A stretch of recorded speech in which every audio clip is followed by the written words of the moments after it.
What's up, degenerates? I found it. I found the die-hard stimulus check shirt. We're wearing blue for the first time in like 5 months. I'm not even freaking kidding. It feels amazing. I profited less than 1 unit at UFC Edmonton, but a win is a win, damn it, and I will take it.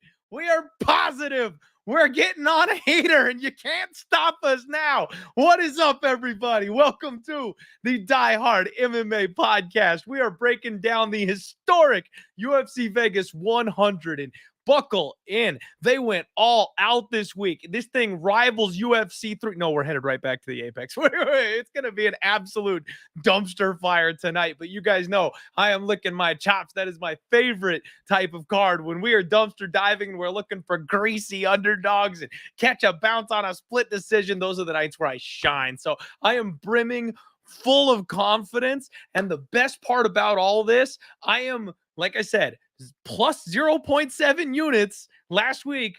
The reason I am not minus a quarter unit, minus a third of a unit on the night, the only reason is because I listened to the damn little hairs on the back of my neck when I called last week for Victor Henry being the dog of the week, and it just didn't sit right. And then I talked to you guys on the Friday show and I made a mistake. I was wrong. I can't do it. That 1 unit was the difference between victory and defeat. And it lets me know that the hairs on the back of my neck still got my back. We're going to listen to them. We're going to trust our balls, and it's up from here, baby. I am so excited. Welcome into the chat, everybody. Matt is ahead of the curve, saying Gillian Robertson and a chance to fade Karolina on the same card. Clint is in heaven, and you absolutely, I don't want to put the, cart before the horse, but you nailed it, my man. We'll talk about that when we get there. Mushroom in the chat. 5 more sleeps, baby. My guy Dream in the house. We've got Dylan. We've got Dean, the Grateful Do, Wade. We've got Air Dog, TH, Rope, Lord. How are you all? It is good to be here. Now, for everybody who's confused, we might have a few less viewers to start the show or something like that. Unfortunately, I live in the land of heat and desert and max AC, and here we still have daylight savings time. So everybody else in the world, it's just Monday. But for me, we got to roll the clocks forward. We got to roll the clocks back. It's such a pain in the butt. Twice a year, every year. And unfortunately, this is the slot where my show works. This is the time where my show works. So on a personal level, I have to do the show at the same time. But for everybody else in the world, that means the show has shifted an hour. So 6:30 p.m. Eastern time from now on until we roll again next time. Make sure you make a note. You guys are going to have to join me an hour early from most parts in the world to catch the show live here on Monday evening for the next foreseeable future. The one nice little thing about that, though, we overlap a little bit less with Monday Night Football. So if you guys don't want to, you don't want to dual screen, you don't want to listen to me while the football game's on, this helps that because the football game is an hour later. Technically, we've got more time to get through the show, and then you guys can go DJing out on your football bets and things like that. So it's not the worst thing in the world. Let's get the show started, everybody. Like I said, we got UFC Apex, UFC Vegas 100 to talk about tonight, and I've got a friend of the show coming on tonight, somebody I've been waiting a long time to sit down and talk about. He's a member here, the Home of Fight crew. He is the senior editor over at FanDuel Research, the man with the model. What's going on? Austin Swaim, how you doing tonight, man? Clint, it is a pleasure to join you. Long time, first time, I guess. And that a lot of times I would listen to you on Monday. Then I came to my own process where I've actually started to listen to you after I've had every single bet in the barn, just so I had my own organic ideas. And then I could just still listen to Clint's show and enjoy it because it's a good time. And I enjoy hearing, Uncle Wheezy, I got to know through the show, like I connected through there. So I'm so excited to join you, man. And I'm so glad you're in the green, man. I've been waiting so long to see you in the green for bud. just 1 week. Yeah. This is a shout out to you and me because I had a podcast I did with FanDuel Forever. You've been doing this every single week for the Apex. This is kind of an anniversary for us that have to grind these every single week cards. Okay. Some people, they just show up for the pay-per-views. We've been here digging in the Apex in the dumpster, like you said. So I'm excited to have this anniversary with you, buddy. Absolutely, man. I'm so excited for you to come jump on the show tonight. Thank you very much for bringing here. Introduce you to a new group of people, and some people are gonna get to know your model and good stuff like that that can help them out, help everybody make some good and better decisions. And I'm flying by the seat of my pants over here. Everything is heart and eye test, so it's always nice to get a different view on these kinds of spots, man. How'd you do? How'd you do last week? So Edmonton didn't go well. I was down 7.7 units. It's not really a wet blanket because you got to take the good with the bad, smile with the sad. You know that TikTok sound, right? But we're up 75 units since UFC 303. Nice. So I do not play $100 units. That's closer to like $10, $20 units, of course, because I'm taking a lot of small darts at props that my model identifies. So when you see I have 35 units on a card, it's not $3,500. It's not, $210 on this inside the distance bet prop, things like that. I'm obviously doing this differently than a lot of people do it. The professionals that bet UFC professionally, they watch film.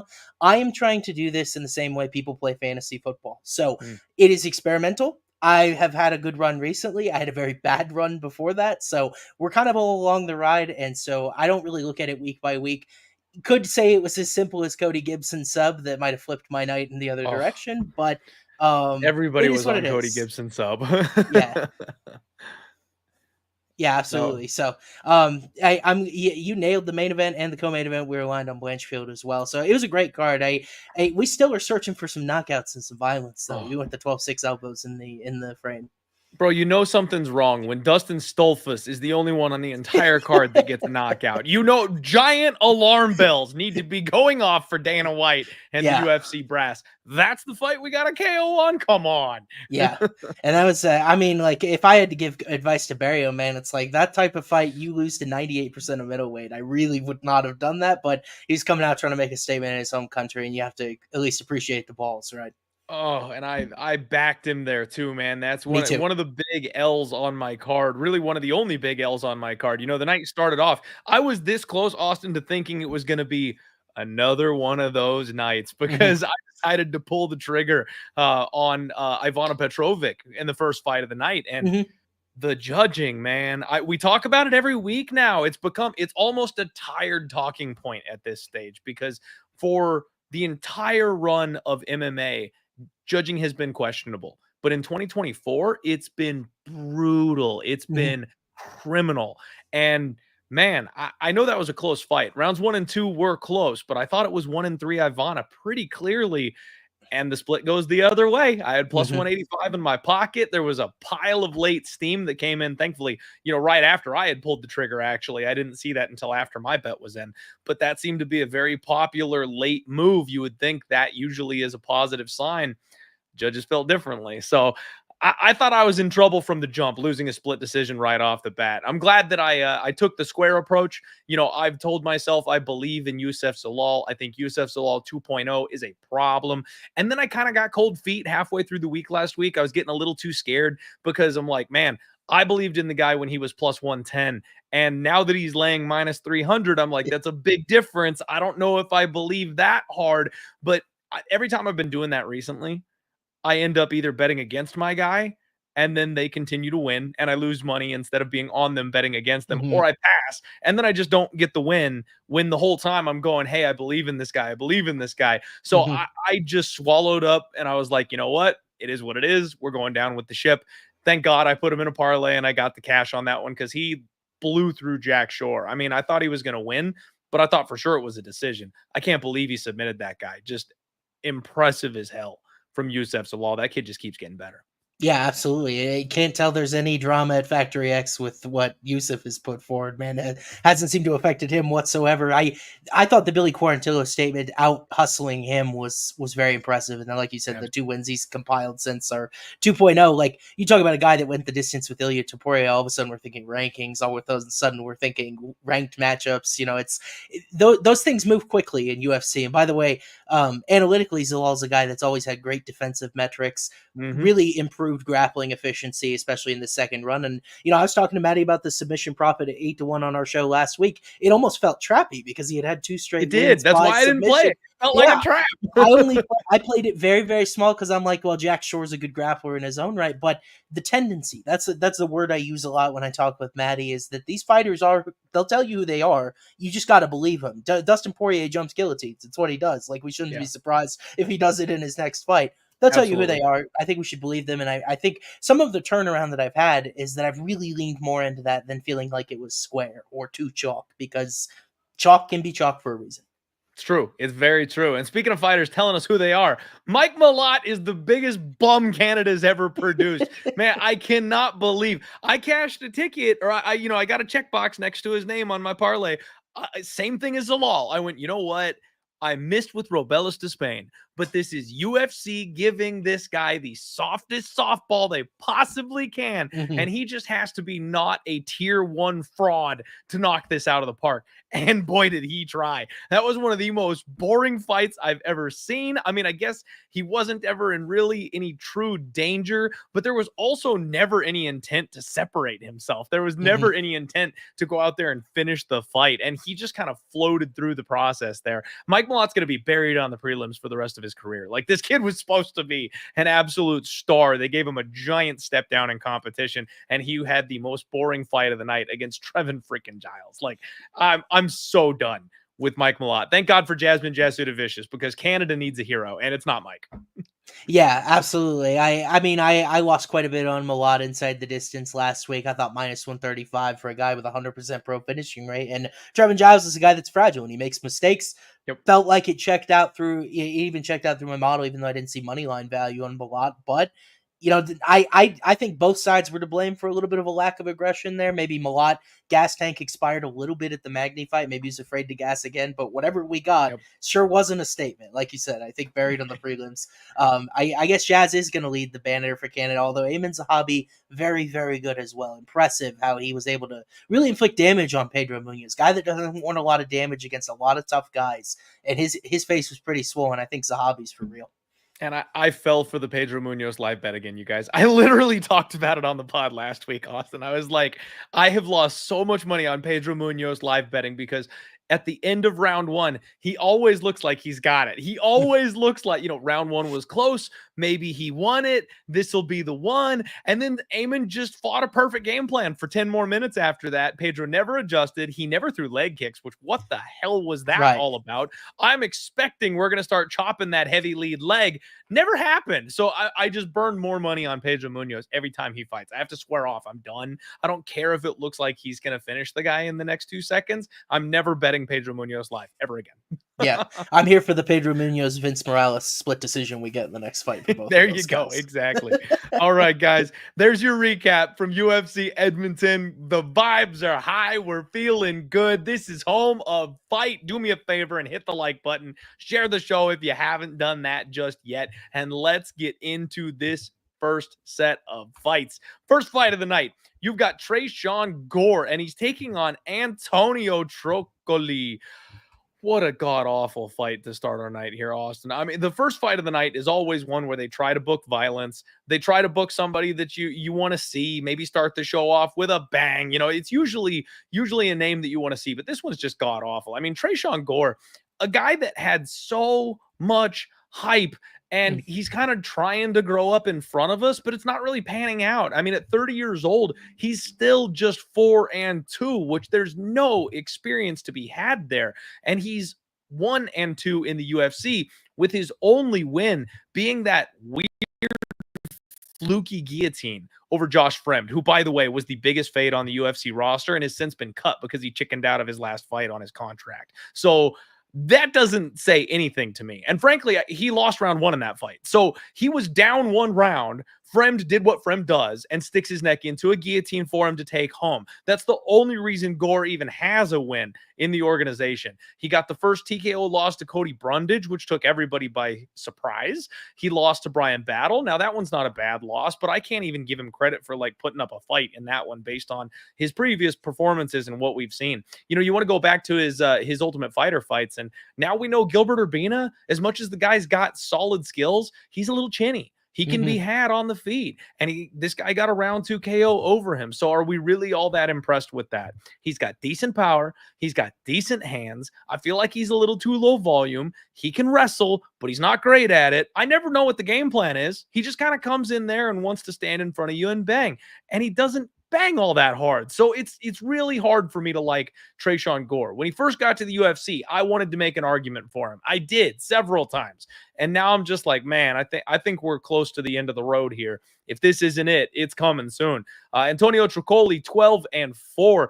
Tons more experience, 33 years old, I guess semi-professional poker player or something like that. I don't know what the hell the guy's doing these days. He's a jiu-jitsu guy. But they shipped him out to go fight Shera Magomedov in Abu Dhabi. And frankly, the reason I bet against Shera and lost money in his last fight was because Trócoli actually had such success against this guy on the feet.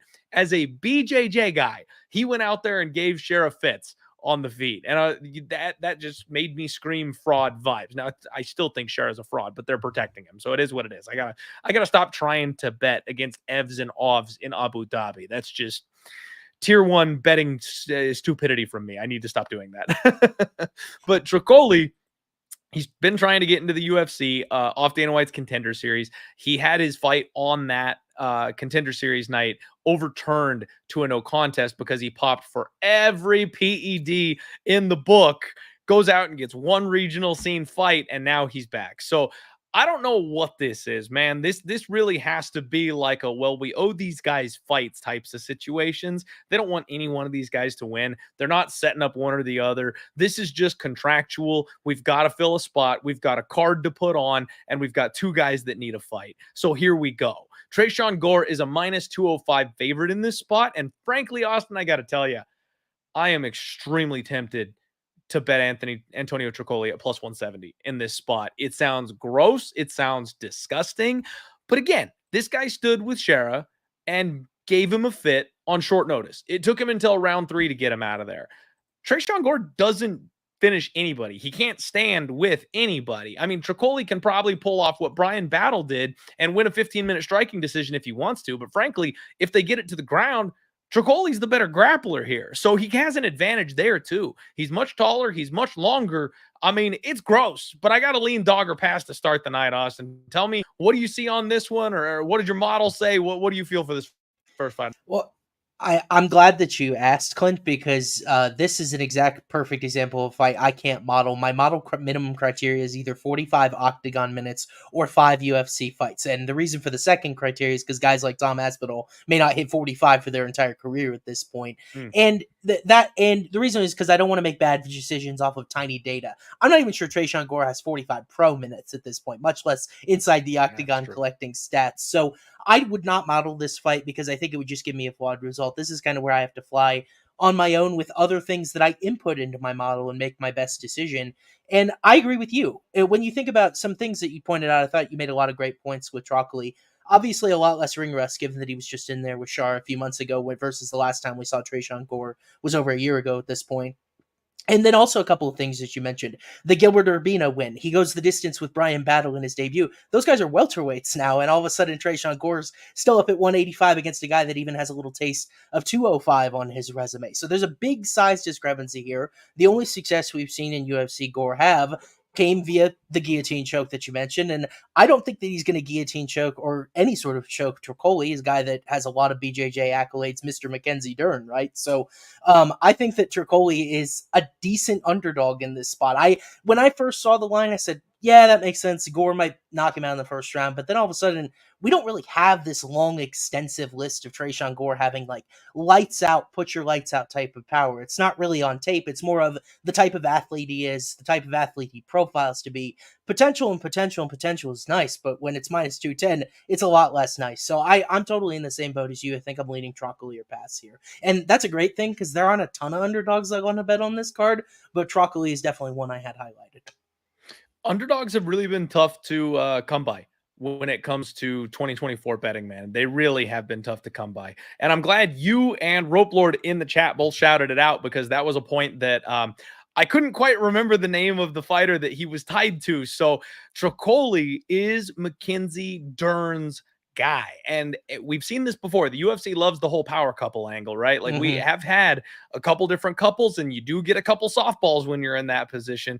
We have what's her name? Tabitha Ricci is like hooked up with somebody who's big in boxing or something like that. And they got her front row seats and put her on camera a whole bunch. But like the UFC loves doing that shit. So if you want to, it's not Friday, man, but if we want to switch and put the tinfoil cap on for a little bit here for this one, Trócoli might actually be getting a bit of a soft fight here in this spot, because he is connected to Mackenzie Dern, who the UFC is very fond of. So I wouldn't be shocked at all if that's the look here in this spot. And like I mentioned, if you're getting bopped up by Josh Fremd for 5 minutes, I don't care it was only 5 minutes, but if you're getting outstruck by Josh Fremd for 5 minutes, I'll take a jiu-jitsu guy to outstrike you for 15. No problem. No sweat. This guy's got a full camp on this one. Whereas when he rushed in there against Sharamagomedov, it was extremely late notice, and they shipped him halfway around the world to lose that fight. So he's going to be coming in prepared for this one. The UFC, obviously, for whatever reason, has tried to get this guy into the UFC. They like him well enough to look past the PED situation to get him in here.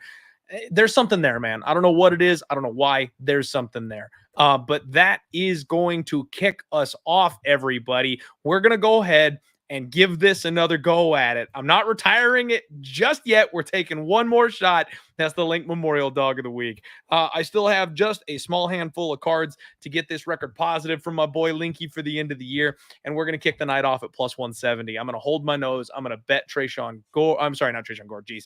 I'm going to hold my nose. I'm going to bet on Antonio Trócoli and hope for the best here. Going to be a small one, man, but we'll take the shot. Yeah, absolutely. When I'm looking up and down my list, I think that's a good selection by you to honor Link. I really it flipped off my gut feeling, so this tells me it'll be a good line to bet today rather than wait, because I think the more people dive into this matchup, they're going to realize Tresean Gore really hasn't accomplished a whole lot, and it's like maybe this guy shouldn't be minus 210, even though he was the superior athlete coming off the Ultimate Fighter. Maybe he had a little bit more artistic entrance into the UFC world, but I think at this point Trócoli's probably the bigger, better fighter. Agreed. And man, this is one of those ones where people always get mad at me for not like picking an outright winner and stuff like that. Guys, this is a betting show. If Trócoli was a minus 125 favorite and you were giving me plus 105 on Gore, I'd probably pass. Like, I don't even know if I take that, but I'll just stay away from it. Plus 170 on the guy that probably should be pick 'em. Gotta go. You just got to do it. You know what I mean? That's one of those ones where it hasn't worked out for the last couple months, but those bounces have got to start coming my way eventually. They will. They'll turn around. Yes, they do. Yes, they do. Yeah. Variance, long-term, baby. Let's go. All right. And we've got Louis Mack Jr. saying, hi, Clint. Hi, Louis. And he says, awesome that you've got Austin on the show tonight. Got to love it. Aaron, I am so sorry to hear that you weren't ready, but you better get ready. We're off and we're rolling, baby. It's already going on. Helder says Trócoli has the better game plan and the better girlfriend. He'll win. I like that. I like that angle. All right, guys. Next fight up, we have got Cortavious Romeus, and he's taking on Gaston Bolanos. And oh, man, it took everything I had not to just go into my Beauty and the Beast. And no one punches like Gaston. No one strikes like Gaston. Okay, and then I did it anyway. You've got Cortavious Romeus, 9-2, coming off of Dana White's Contender Series. And Austin, I might need your help because I've got a theory with these Dana White's Contender Series fighters, and I need stats to back it. But I need to find a database that's like really easy for me to access. I think that two-time Dana White's Contender Series contestants are shit. Now, you've got to be able to filter out the special ones. Bo Nickel. Guys that they are putting on more than once to showcase or gain experience, something like that, as opposed to somebody who tries, fails, and then is brought back and given a second shot. just going off of like the name test and top of my head, the ones who have gone multiple times, they just don't pan out in the UFC. They don't got it. Like if you're losing on Contender, which is already maybe mid-tier at best, I don't care that you won your second fight. I think that caps off your ceiling for the most part. So I'm going to be watching this, and I've been telling people about this all year. That's my new angle, is I'm going to look for these two-time Contender Series guys and then look to bet against them once I'm deciding that that's actually an angle I want to stick to. So you've got Romeus, who is a two-time Contender Series. His first fight was a KO loss to Ramon Tavares, somebody who's been signed by the UFC now and is in there. Took his second shot at it, got it done. Now he gets his opportunity. Big, strong back on this kid. Very aggressive on the feet, likes to rip the body. He hurt his opponent that he beat on Contender Series with a big body kick, and that was impressive. But he loses in these scrambles, man. It seems like he's got the physique of a guy that you would kind of count as a wrestler, someone you would be able to count on to get on top of his opponents, but he ends up looking to be on bottom in scrambles, and he is like an armbar merchant. He really likes going to his back and snapping off armbars. That shit might work on the regional scene. That ain't working at the UFC level. So I don't like the fact that he puts himself on bottom and then he has to fight his way back up from that position. That's just wasted energy. That's bad fight IQ. So I'm a little suspect to begin with.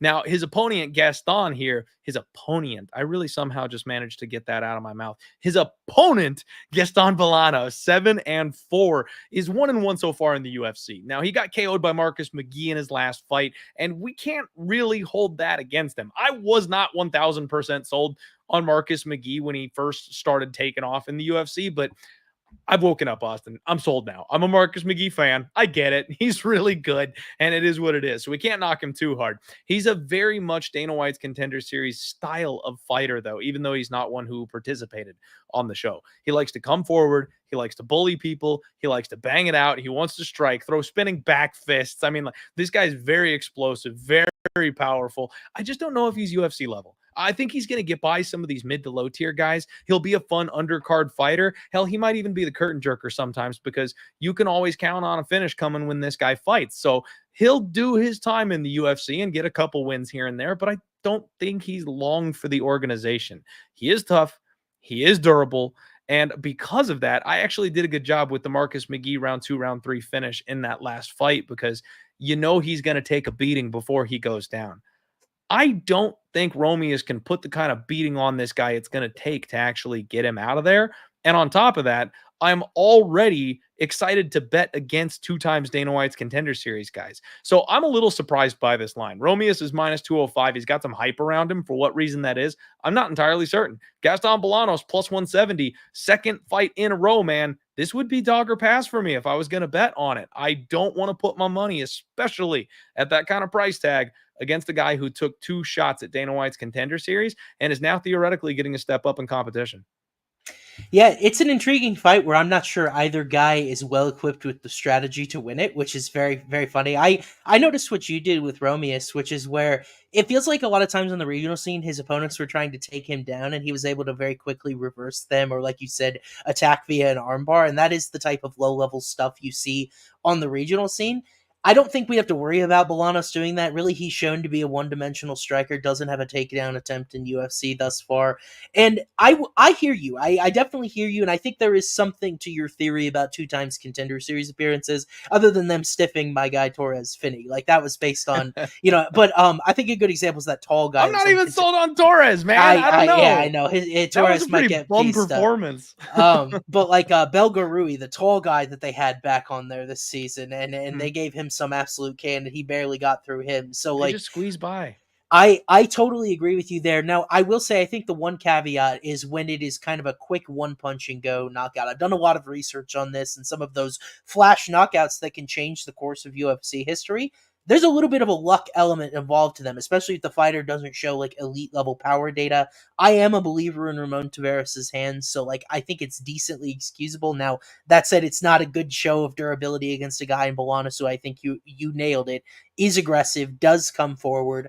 I don't really have any interest in Romeus' money line here, but I will be curious to see what his submission prop is, because I kind of have a theory that Bolanos may not know how to grapple at a UFC level. Aaron Phillips took him down 3 times. First submission attempt of Aaron Phillips' career when those two fought together.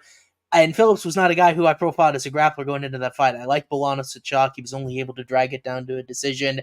I think that Romeus, the longer he stands and trades with Bolanos, has a chance to look terrible as a value at his number. But if he does get this to the mat, I think Romeus will have a pronounced advantage. Maybe that's where this money line is coming from. So it's really a fight that I am going to wait for props before I make any sort of definitive lean or action toward. But no, it's irresponsible, like you said, to lay minus 200 in a parlay here when I don't know what Romeus's decision equity is here. The longer it stays standing, I think Bolanos might actually have that as well. But at the same time, Gaston, coming off that fight against Marcus Miguel, I know everyone's in on Marcus Miguel. I'm a little bit of pumping my brakes on his level of competition when he's taken on Journey Newson and he's taken on JP Bays, who was a former flyweight. Like, I think it's a little nuts. He's got Jonathan Martinez already. We'll get to that fight down the road, but I'm not totally sold there. So I think Romeus is an okay favorite. I have a specific way I want to back him. Would not touch this money line.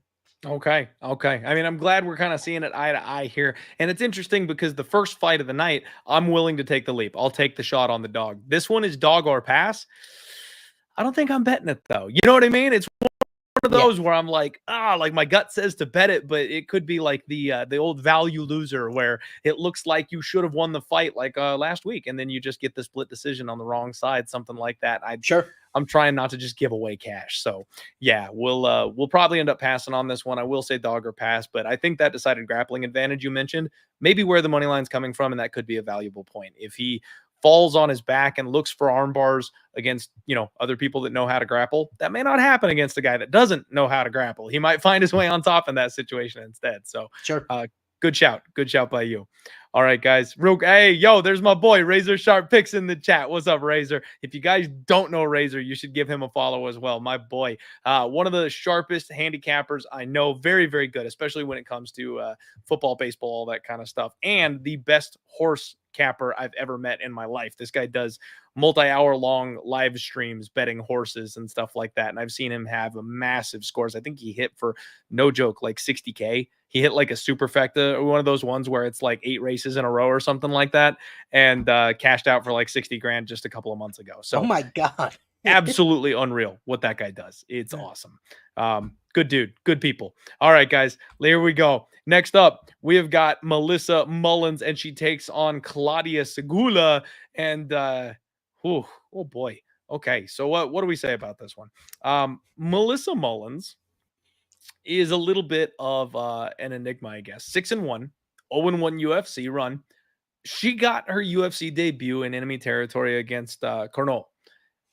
And I thought that she was easy money. I mean, I know we were in France and they brought Cornol in as the France girl, but that was before Cornol had, I don't know if she just got on the good stuff or what happened there, but she turned into Amanda Lemos all of a sudden somehow with the power that she brings to the table. She has awful tape, and it looks like Mullins should be able to beat her absolutely everywhere. She kind of death gassed halfway through the second round and took a knee to the gut, and that was it. It was over. And now I kind of have a fresh set of eyes, going back and rewatching her tape and going back and re-familiarizing myself with her. And in hindsight, it's like, man, why did I think she deserved to be a favorite over anybody? Because she's got one of those styles where she's just going to match her opponent's level at best. She wants to grind you against the fence and slow it down. She's got no ability to finish. She's got no power on the feet. She's always in tough, close, gritty fights. And she robs a couple people every now and again. And she's just primed to be robbed, Austin. Like, especially now with what we see with judging, she's one of these girls that you'll look at and be like, oh, she should have won that. She's not gonna. It was the Indian chick that was like the first ever. Pooja Tomar, right? Pooja Tomar. Yeah, you knew exactly where I was going with that. Rayani Dos Santos. She was a million miles away the side. We all saw it. We all knew it. Minus 250 favorite. Doesn't matter. It's women's MMA. She's better. She's better everywhere. Pooja just came forward and did more. She was never going to finish. She missed on 70% of the strikes that she threw, but she was louder and she came forward, and there was a definitive angle for wanting her to win that fight. Guess who gets the split decision? That's the kind of person we're dealing here with Melissa Mullins, and not the one who gets the split decision, but the one who gets screwed on the split decision. She is Rayani Dos Santos here. She's a mark to be taken advantage of. Claudia Segula, 6-1, 25 years old, making her UFC debut. And Austin, I'm a married man, but she has got a strong Instagram game, let me tell you. The UFC is very, very fond of Claudia Segula coming in here into this fight. She stands very tall. She has a pawing lead hand. She's got fast hands, actually. That is one thing I noticed, that she's very, very quick with her boxing, but she keeps her hands really low. She doesn't move her head. She is extremely hittable. So she's got good volume, but there's no power there to back it up, which I guess is a good thing. She's fighting a fellow pillow-fisted MMA fighter. Her only pro loss is by submission. So they're giving her somebody who's probably not going to take her down and try to grapple her. This is someone who's going to stand with her and at worst pin her against the fence. Segula reminds me a lot of Daira. And I know everyone, I can hear you guys. I know you can only hear me in real life, but I can hear the groans. I put a 5-unit bet on Daira as an underdog, and it was maybe the worst bet I've made all year, because I was kind of leap of faithing what I expected her to do from an improvement standpoint and come in and be a star and be the girl the UFC wanted to win. And I still stand by that part. I still think she was the one that the UFC wanted to win that fight, but the skills just weren't there. It didn't matter that they wanted her to win. She couldn't win because she wasn't prepared for the opponent. This time, the UFC has given this girl someone who she can get by. And if it's close, they will rob blind. So I'm going to pick Claudia Segula, not because I think that she is any better, but because she's younger and she's hotter, and Mullins doesn't do shit. So for the third fight in a row, Austin, I'm going to pick the underdog, and this is one, believe it or not, that I may end up throwing that unit one dart type of shot on, because Mullins is somebody who I don't think deserves to be a -250 favorite over anybody on the roster. Yeah, we do have some tangential points here in that I thought you said Mullins' UFC debut, her debut as Melissa Mullins was Cornell, but when she was Melissa Dixon still, she did have the fight against Irina Alekseeva, if you remember, Russian Ronda. Oh, I forgot she changed her name. That is fair. Yeah, that somehow ended up going the distance, even though one of my larger bets on the card was under 2.5. She got dropped. She had like 3 sub attempts in that didn't convert. It was unbelievable that that fight didn't finish early, but it did go the distance. She ended up winning it, but who knows how good Russian Ronda is at this point either. And your girl Daira Zheleznikova, she actually fought Melissa Mullins regionally on the regional seed. She ended up on bottom and she couldn't get up, which we saw against that should have been the red flag, right? That should have been the red flag. But you and I have been carrying the banner that I don't think Ailin Perez is very good either. So it's like, at this point, when I saw Segula and some of the things she does well, by the way, some of her tape is wild. They had unified rule sets, which Dana would love, by the way. Pretty much the moment there was any grappling, they separated them, which Dana needs to bring that rule set over to UFC. If you're not advancing in 4 seconds, we're up on the feet, baby. Let's go. Exactly. And I actually saw a lot of good things. Like you said, I think it was a lot of low level, but I think she's creative. She tries a lot, Segula does, and that she had some decent knees to the body that I saw on tape. She spent a long time mounted on other girl, maybe 4 or 5 minutes before she figured out to turn for an armbar, ended up finishing her that way. So there are little bits and tools there. Does she know how to put them together to win a fight? I don't know, but I'm with you, especially at this price. When I look at Melissa Mullins has been dropped in both of her UFC fights, how on earth could I pay -260 for her when, like you said, there was also a little bit of a gas tank endurance issue? I think she is the more known quantity here. Maybe Segula ends up not having the ground game to compete, but oh my God, would I never parlay Melissa Mullins in this spot? I think I am probably going to end up with a little money line stab, very similar to how I did with Petrovic last week, where I thought, man, this is going to be close. The skill might not be very high on both sides, but I feel better about the potential of Segula than I do Mullins. And maybe that she's really in a potential window in terms of experience and age. Maybe she's taken a leap or two since the last time we saw her on tape earlier this year. And maybe that is just enough to beat a very unsatisfying commodity in Melissa Mullins. Yeah, give me the decision look. Give me the split decision look. And guys, I swear it's not going to be a 5-unit banger. I'm not just going to take money out back and dump it in the steel trash bin and light it on fire this time. If I'm betting this, it's a 1-unit shot, and we're fully prepared that we're betting on what could be robbery decision type of territory for this type of fight. It's going to be bad, man. Neither of these women should be in the UFC, frankly. The records of 6-1 makes it look like they belong here. They don't. Yeah. I actually think this is kind of a tougher fight than Mullins than her original opponent here, which was Montserrat Rendon. Rendon, it's a little bit of a just come forth grappling zombie. I feel like Segula is willing to go forward and win minutes with her striking. It may not be very good, but it's aggressive, which it may be all it takes. That is all it takes sometimes, is just throwing your hands a little more, even if nothing lands. Yeah, right. Exactly.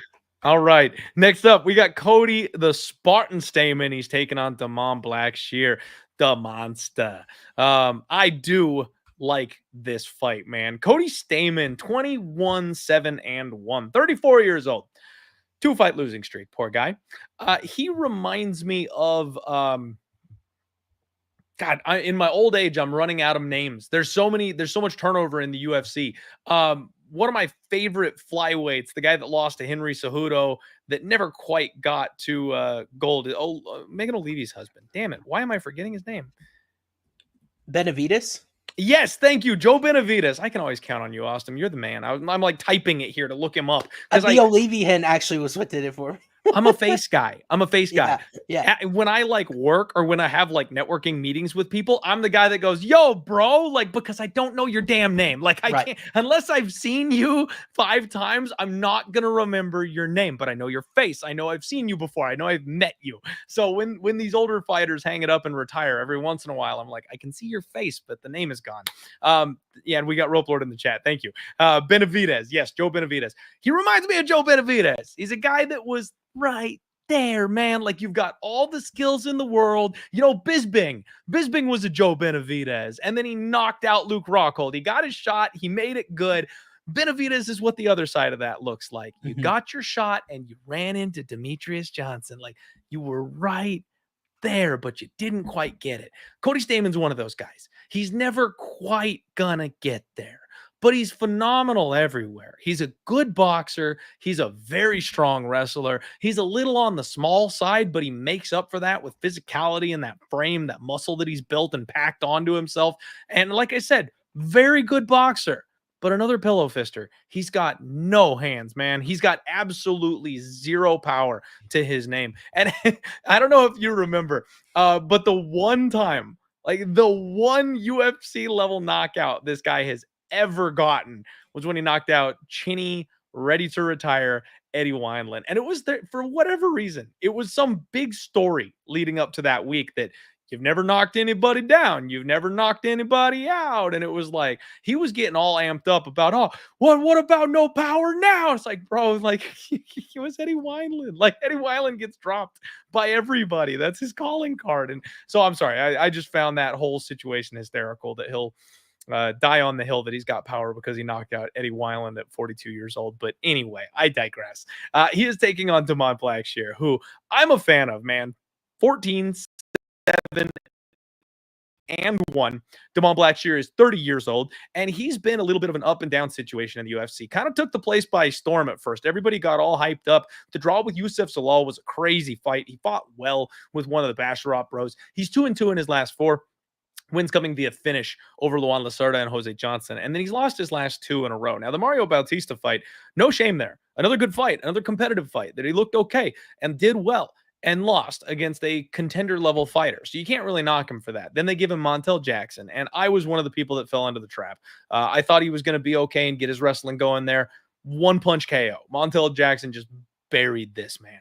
That was not too long ago. So he's making a quick turnaround. Thank God he's fighting somebody who doesn't have any power. You shouldn't have to worry about the chin of Damon Blackshear in this spot. But this is grappler versus grappler, man. We're going to get 2 guys that like to scramble. And what I've always said is when you get a wrestler versus a jiu-jitsu player, the wrestler will look for top position. The jiu-jitsu player will look for bottom. And in that circumstance, I have a hard time laying a price tag on a guy who may end up on his back.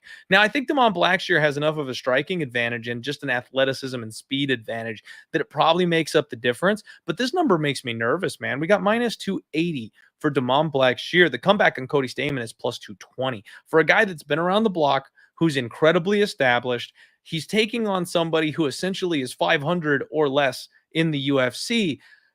That's the kind of guy Cody Stamen beats. This is crazy. I know, guys. I've said 4 underdogs in a row in the year of our Lord Chalk 2024, but I don't know how I'm supposed to get to laying minus 300 on Damon Blackshear here. This is not Zalal 2.0 coming in here where I'm like, I'm a little nervous, but it's my guy. We ride at dawn with the chalk anyway. I think Damon Blackshear wins this fight. Don't get me wrong, but I can't pay that price tag. I would want like a minus 150. I think this is a much closer fight than this line suggests, man. What about you? It's crazy that you just threw that number out there because my model has Blackshear exactly minus 150. I've got him at 61%.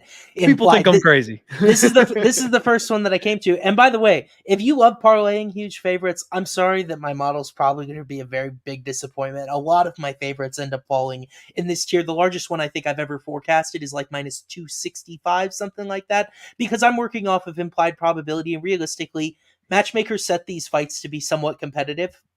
I don't think a lot of times the price on the heavy favorites is appropriate, but I can dig into the prop market sometimes and find that. And I am going to pick Blackshear here, even though my model says, hey, Stamen's better than plus 150. You should consider a bet here. And I did consider a bet, but Cody Stamann has one of these red flags, and I don't say this to toot my own horn, but I had one of these red flags actually on my guy Bobby Knuckles, Robert Whitaker, where he had gone through this extensive UFC career, but he had 0 career submission attempts. And it makes me fearful that if you get them up against a very high-level grappler, this is a guy in black shirt that's landed a twister in UFC, one of 3 in UFC history. He's a very high-level grappler. I think he took that Mario Bautista fight, I want to say, on a week notice, and he was almost out scrambling a guy from MMA Lab that just got through Jose Aldo, as controversial as it was. Like, Bautista is excellent, especially in that department, and Blackshear was right there with him. I think that he's a great grappler. I'm fearful for Stamann against some of these jiu-jitsu guys. He was quickly guillotined by Said Nurmagomedov, and you look at the rest of his matchups, not a lot of guys that are going to be an intense submission threat. Douglas Silva de Andrade, not his game. Tyler Lapalus, not his game. Luan Lacerda, that was kind of his game. He did okay there, so I feel like Blackshear's better than Lacerda, but it really is going to come down to the number for me. I think there's another spot where I kind of have sub highlighted where I might be looking at the submission. I've got it 15.2% likely, so I need like plus 600. I don't know if it's going to come in that high. It really depends on how this fight's total comes in. I think over 2.5 is going to be probably pretty heavily juiced here. But I may not have a ton of betting value other than a small dart at Stamann if I want it. I just do feel like at the end of the day, Cody Stamann, size discrepancy, reach discrepancy, it's not a dude that I'm looking to get right there and knock out. I think the reason why is because of what you talked about, his inability to separate, which my model, by the way, sees. That was his only career knockdown, only career knockout. It's like, this guy doesn't have a lot of power. He doesn't really have anything that's going to keep him out of a decision on the scorecards. And really, most of the equity in my model is coming from Blackshear's last loss and his attrition there of why it could be a KO. But I think Blackshear is the straight pick, but this is not a spot where I see a ton of betting value right now. There you go. And that's, man, I got to tell you, it's been weird because this year, these favorites that like we're talking about, value on the number, right? If you should be minus 140, minus 150, we're saying we think you'll win the fight. But again, that doesn't mean that you should be a 300 parlay it up guaranteed type of spot. They just keep squeezing by. Like, it's a split decision and it's greasy, but it goes to the right fighter. It goes to the one who was lined at chalk every time. Like, that's what I just keep running into in these spots. So I feel like Blackshear, the rightful favorite, line too big, but I do expect him to get it done. Now, you want to go back in Cody Stamann's history here. You're talking about the grapplers and stuff that he's faced. The one other guy that he fought that is tall, long, and lanky, like Said Nurmagomedov, was Aljamain Sterling. And he got knee barred in that fight. Yep. So you bring up a very valid, incredible point that he's taking on somebody with a frame that he has struggled with in the past. And he's got that submission weakness where he hasn't really faced much of that threat. And this guy does have exactly that threat. Looking back through the other guys that he's fought, it's like Song Yadong. He doesn't submit anybody. He likes to beat people's faces into the canvas. Brian Boom Kelleher, my guy. But he's also not submitting anybody unless he's going to guillotine them. He's another little power wrestler type, right? Jimmy Rivera, he's another power wrestler type. He's another ground and pound your face in. Merab, he hasn't looked for a rear naked choke in his life. Even though Douglas Da Silva de Andrade can jump guillotine too or look for an arm triangle, he mostly likes to strike or get dominant top position. Lapalus, decision machine, thick, short grappler. All these guys have the exact same style, and it's been mirror matchups left and right. The 2 times He's fought anybody that's got a grappling advantage in the jiu-jitsu area and that height and reach anthropomorphic advantage that we're talking about. Aljo and Saeed, he tapped in both of them. Very noteworthy, Austin. So good catch. We might want to take a look at that sub prop a little bit more seriously this week. Sounds like a bookmark for the submission special if I've ever potentially heard Yes, one. sir, it does. And what it will do, though, is it'll keep me from playing my new favorite bet in the world. What I'm doing now, Austin, is DraftKings, a couple other books here and there, but mostly DraftKings. They're offering the spread bets. Plus 3.5. And now I've gotten some confusion from you guys, in the chat when I post these bets because they're not common. Not everybody has them. DraftKings is the place where they're mostly widely available. But essentially, you're getting 3 judges' scorecards. So if your fighter loses a 29-28 decision unanimously, you get those 1, 2, 3 scorecards from the round that your fighter lost. So a plus 3.5. And then you win the bet, even though they lost 29-28. So these split decision fights, you get saved betting that plus 3.5 spread. So as much as I feel like a coward taking the spread instead of the money line in what should be a money line sport, fighting, the spread bets have really been turning out okay because of all these robbery decisions we've been getting back and forth, left and right. So I was looking at potentially getting in on a spread bet for our guy, Cody Stamen here. We'll see what the number looks like when it comes out. Dr. Billen said you explain that kind of weirdly. I apologize. Yes, 130-27 ruins the plus 3.5. That's maybe a better way to say it. If you've got a 30-27 scorecard, it ruins it. So it's got to be 29-28 across the board. Obviously, if your fighter wins, it cashes. If your fighter finishes, it cashes. If the opponent finishes, it does not cash because there was no scorecard action. So you're paying a shorter price tag, but you can lose a robbery split decision, and that's how you can get there. Meatball, my guy. Oh, the Leal plus 3.5. That one judge that comes in with the rogue 30-27 to ruin everybody's day. Yeah. I hear you. Absolute pain right there. So basically Pendejian gets it. Your guy only needs to win one round unless they get 10-8'd in the third or something like that. Correct. You only need to win one round. So that's how that works. And I was considering that on Cody Stamen here, but now that we're looking at that sub talk, I might stay off that. Yeah, I like those bets with quick starters. Like I took it against Brendan Allen when he took on Nasurdine Imavov. He won the first round with his wrestling, ended up cashing. Another one I took that didn't end up working out, Victor Hugo against about Basharat a couple weeks ago on that card. Came up 1 point short. He got 29-28 on one scorecard, but 30-27 on another. So it's kind of a close fight. Think he could take a round. I've seen them on various books, not FanDuel, which is, I got to wear the company flag. But if you can get those, they're certainly interesting opportunities. So I like the thinking there, Clint. I like those now, especially because the split decision props numbers are all coming down. There's so many split decisions that we're not getting +5, +600s on split decision props anymore. They're down to +200, +250 at the best. So because the value is just gone from those props, I like the spread sides better because then if your fighter outright wins, you cash. If you lose the robbery split decision, you still got it. So it's another option. It's just something you want to look out for. Yep. All right, guys. Next fight up, we've got Chuck Buffalo. He takes on Matt Simmelsberger, Semi the Jedi.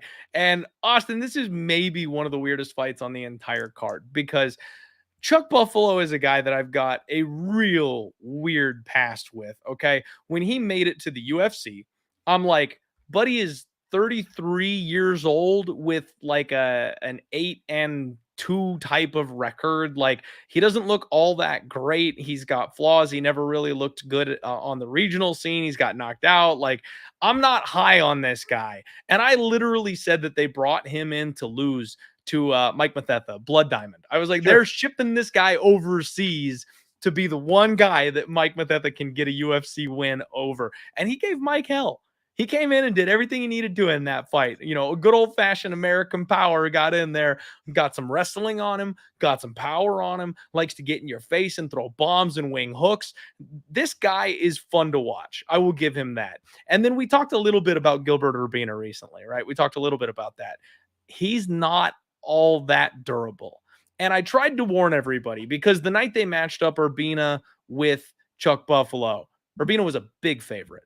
And now I can't take credit, Austin, for actually betting Charles Radke that night, but it was my PSA of the week. I went, guys, don't parlay Gilbert Urbina here. because everyone's riding so high on him. He gets up to being a -2 something favorite.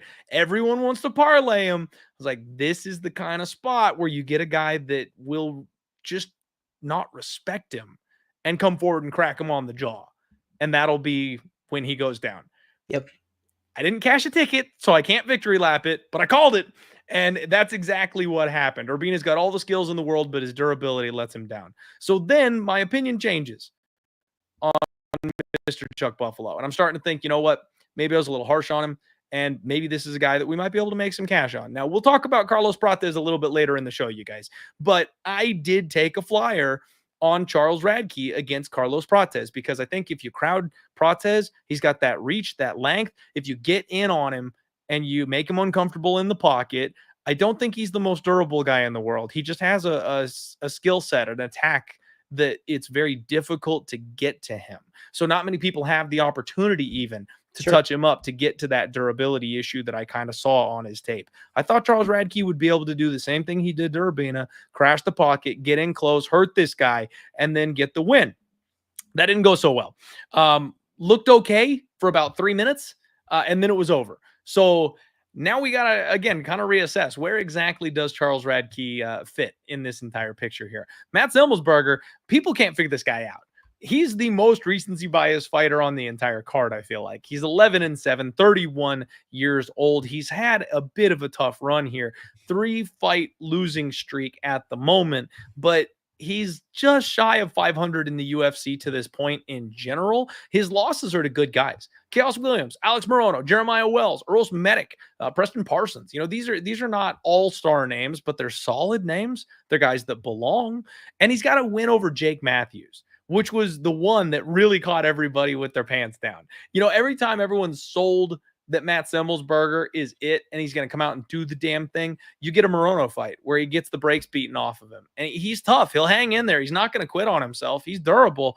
He'll take a punch and he'll swing back and he'll put up volume. He can wrestle. He can scramble. He's got a decent gas tank. He can go a full 15 minutes hard and he will not give in unless you bury him like Earl Medic did in the 3rd round.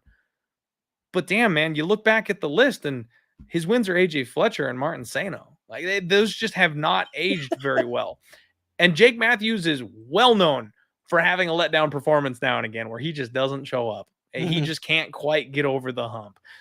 So it's recency bias versus recency bias here, man. This fight is wild to me. By the way, the Trócoli line is already going down. We're going to need to get in on that before the end of the show. Okay. So, yeah, man, Matt Semmelsberger, a +135 favorite. You've got Radke as a -160 favorite. I'm sorry about that. I said that backwards. Radke, -160 favorite. Matt Semmelsberger, the +135 underdog. And believe it or not, you guys, I'm going to go down the entire damn card. Dog or pass? This line was bigger when I did my research, Austin. I don't know what's happened, but I swear that Radke was a larger favorite before we started the show. So I think this line move might be recent. It's getting into the territory where I kind of don't want to touch it. I thought I was looking at a +160 earlier when I looked at it, when I made my notes. So dog or pass, I guess. As this thing trends closer to even money, Charles Radke becomes far more attractive. I will pick Charles Radke to go ahead and get the win, but I wouldn't be surprised if he just gets kind of jabbed and out volumed here in this fight. You know, maybe not put away, but kind of the same game plan Prates was working with before he got the finish. I think that's something Matt Semmelsberger can do. And I think Semmelsberger's the more durable of the two. Although I think the finishing upside is on the Radke side. So if there is going to be a finish, Radke probably clips and buries Matt Semmelsberger the way he's done a couple of his opponents in the past. This one's tight, man. This one's tough. I will go ahead and say that Chuck Buffalo gets the win, but I don't like this fight from a betting perspective. Yeah, I would love if that number kept coming down so I could bet Radke in this spot. I want to hit the buttons, but like you're saying, it's tough. It's just Semmelsberger's last performance was really tough to watch. I say this is a guy that has been a fan. I cashed plenty on Semmelsberger. I had knockout one against Sano back in the day. I've actually taken, by the way, the same trip with Chuck Buffalo you have, where I was on him against Blood Diamond. I faded him. You called it against Urbina, but I faded him with Urbina. He put Urbina on his back foot. Like you said, the chin issues came way way home to roost, even though like skill for skill, I think maybe Urbina is still a little bit more talented, but there's more to a fist fight than just skill. And Radke proved it there. And then, I took the shot against Prates because I'm with you. I've not been the biggest Carlos Prates guy historically. I'm certainly at a better spot now with him than I was before that fight. But, I think that at this point, Semmelsberger, he's shown a real issue with defending double leg takedowns. Like, that's really what you need in order to get him to the ground. 45% takedown defense. It's really poor on paper. And we saw Preston Parsons against 7 of them. I don't think Radke is necessarily the guy that's going to put that sort of pressure forward, that's going to be that aggressive with it. In fact, his takedown accuracy is really poor. He couldn't even get Blood Diamond to the ground. Tried Prates a couple of times, couldn't get him to the ground. So can he take Semmelsberger down? I'm not sure, but Semmelsberger's also, had a hard time at distance. He faded badly in that Uros Medic fight. I was on Medic in that fight against Semmelsberger because I just thought he had much better hands in what was going to be a stand-up war. His striking efficiency was better, so that was a model dub back in the day before we used to get as many of them. But I like Radke. I think that his knockdown rate is for real. I think his power is for real. I think he has more tools. And like you said, the biggest thing that I come back to is Semmelsberger, strength of victory. That's what I call it. It's not just strength of schedule. It's strength of who you are beating. And Carlton minus Jason Witt, Martin Sano, AJ Fletcher. Like, you're telling me this guy's claim to the UFC roster spot is chinning Jake Matthews a couple of times. Jake Matthews exists to get chinned and get kept at certain points. True. So I would love if maybe this line movement could move closer because these are both generally unreliable commodities. If I could get minus 135 on Radke, I think I'd pull the trigger. I had him like in a parlay, and I'm like, maybe I could do a 2-leg parlay this week and track it early in the week before the line moves. And then I just thought to myself, is this line even going to move with Radke, or is it going to move the other way? And you said maybe it has. So I think that's a good sign that it's a good idea. I stayed away from it. I picked Radke to win, but like you said, haven't done anything with it from a betting perspective yet. Yeah, I'm with you. I will buy low in this spot if that number gets close enough. If we get, minus 120, minus 130, like you're talking about, I feel like that's when you want to be on the Chuck Buffalo side of things. But it should be just another greasy type of fight, man. This one's going to be tough, and this entire card is full of them. So, yeah, tough sledding this week. I think Radke could put him out. To me, I think his power is legitimate. Like true. Yeah, Urbina. Yes, I know that Urbina in this case is not the most stable guy, but I do feel like regionally he's shown a lot of power as well. So I would give him that advantage over Semi, and I don't think it's crazy to think he could put him away. No, I agree. We live in this era of non-violence in the UFC, though, and that's the only thing that concerns me, because under was kind of what I wanted to see here, right? Like, I want to see a competitive under 2.5 that's playable, because both these guys have pop in their hands. Radke runs face first into punches. We've seen it before. And the guy's got nasty power and forces a brawl. If there was ever a fight that I wanted to target for an under on the card, it'd be this one. And I don't know if I can, just because we've seen so many of these fights grease their way all the way over, whether it's the gloves or the PEDs or what it is. I don't know, but we're seeing so many overs. I don't think I can bet violence, even though I really want to in this one, until we see that kind of shift back to where people are getting finished. Yeah, sign me up for number 2 over number 1. I don't think that the thinner, crappier gloves are the reason why. My guy Hayjive and I go back and forth. I don't think it's the gloves, but maybe number 2. Yeah. No, I'm with you on that one, man, for sure. The only thing I can think of for the gloves that would kind of give some credence to the theory is that if they are thinner, guys don't want to bite down as hard. Like, if you're more worried about breaking your hand, then maybe you're not hitting with as much intent, because the other gloves, the padding was in a different location where I feel like it protected, the fingers, the knuckles a little bit better, that they had no problem biting down and swinging for the fences because they know they're not going to hurt themselves. Yeah. That's the one thing that I'm like, tinfoil cap theory, maybe, but yeah, it's probably the PEDs. Demetrius Johnson has solved this glove problem. He was talking about those old Pride gloves that came way up to here on your hand. No eye pokes, proper protection, says it's the most comfortable, fistable glove he's ever used. Like, I don't know why we don't just switch to those in 2024, but I'm not making those decisions. The UFC will never copy anybody else. That's why. That's true. Even if they did it better, they refuse to be second place to anything. So sure. It will never go that way. The It Factor MMA says Radke just seems to be the guy that hits harder. I agree with that. Absolutely agree with that. Meatball saying, I think we just got to throw away all the Fighting Nerds pre-UFC tape, because those holes don't seem to be there anymore. And you're 1000% correct. I kind of thought the Fighting Nerds were damn near fraudulent and could not have been more wrong. Those guys are getting better every time out, and it's just one-way traffic. We've got Pink Fraud in the chat. We've got JB.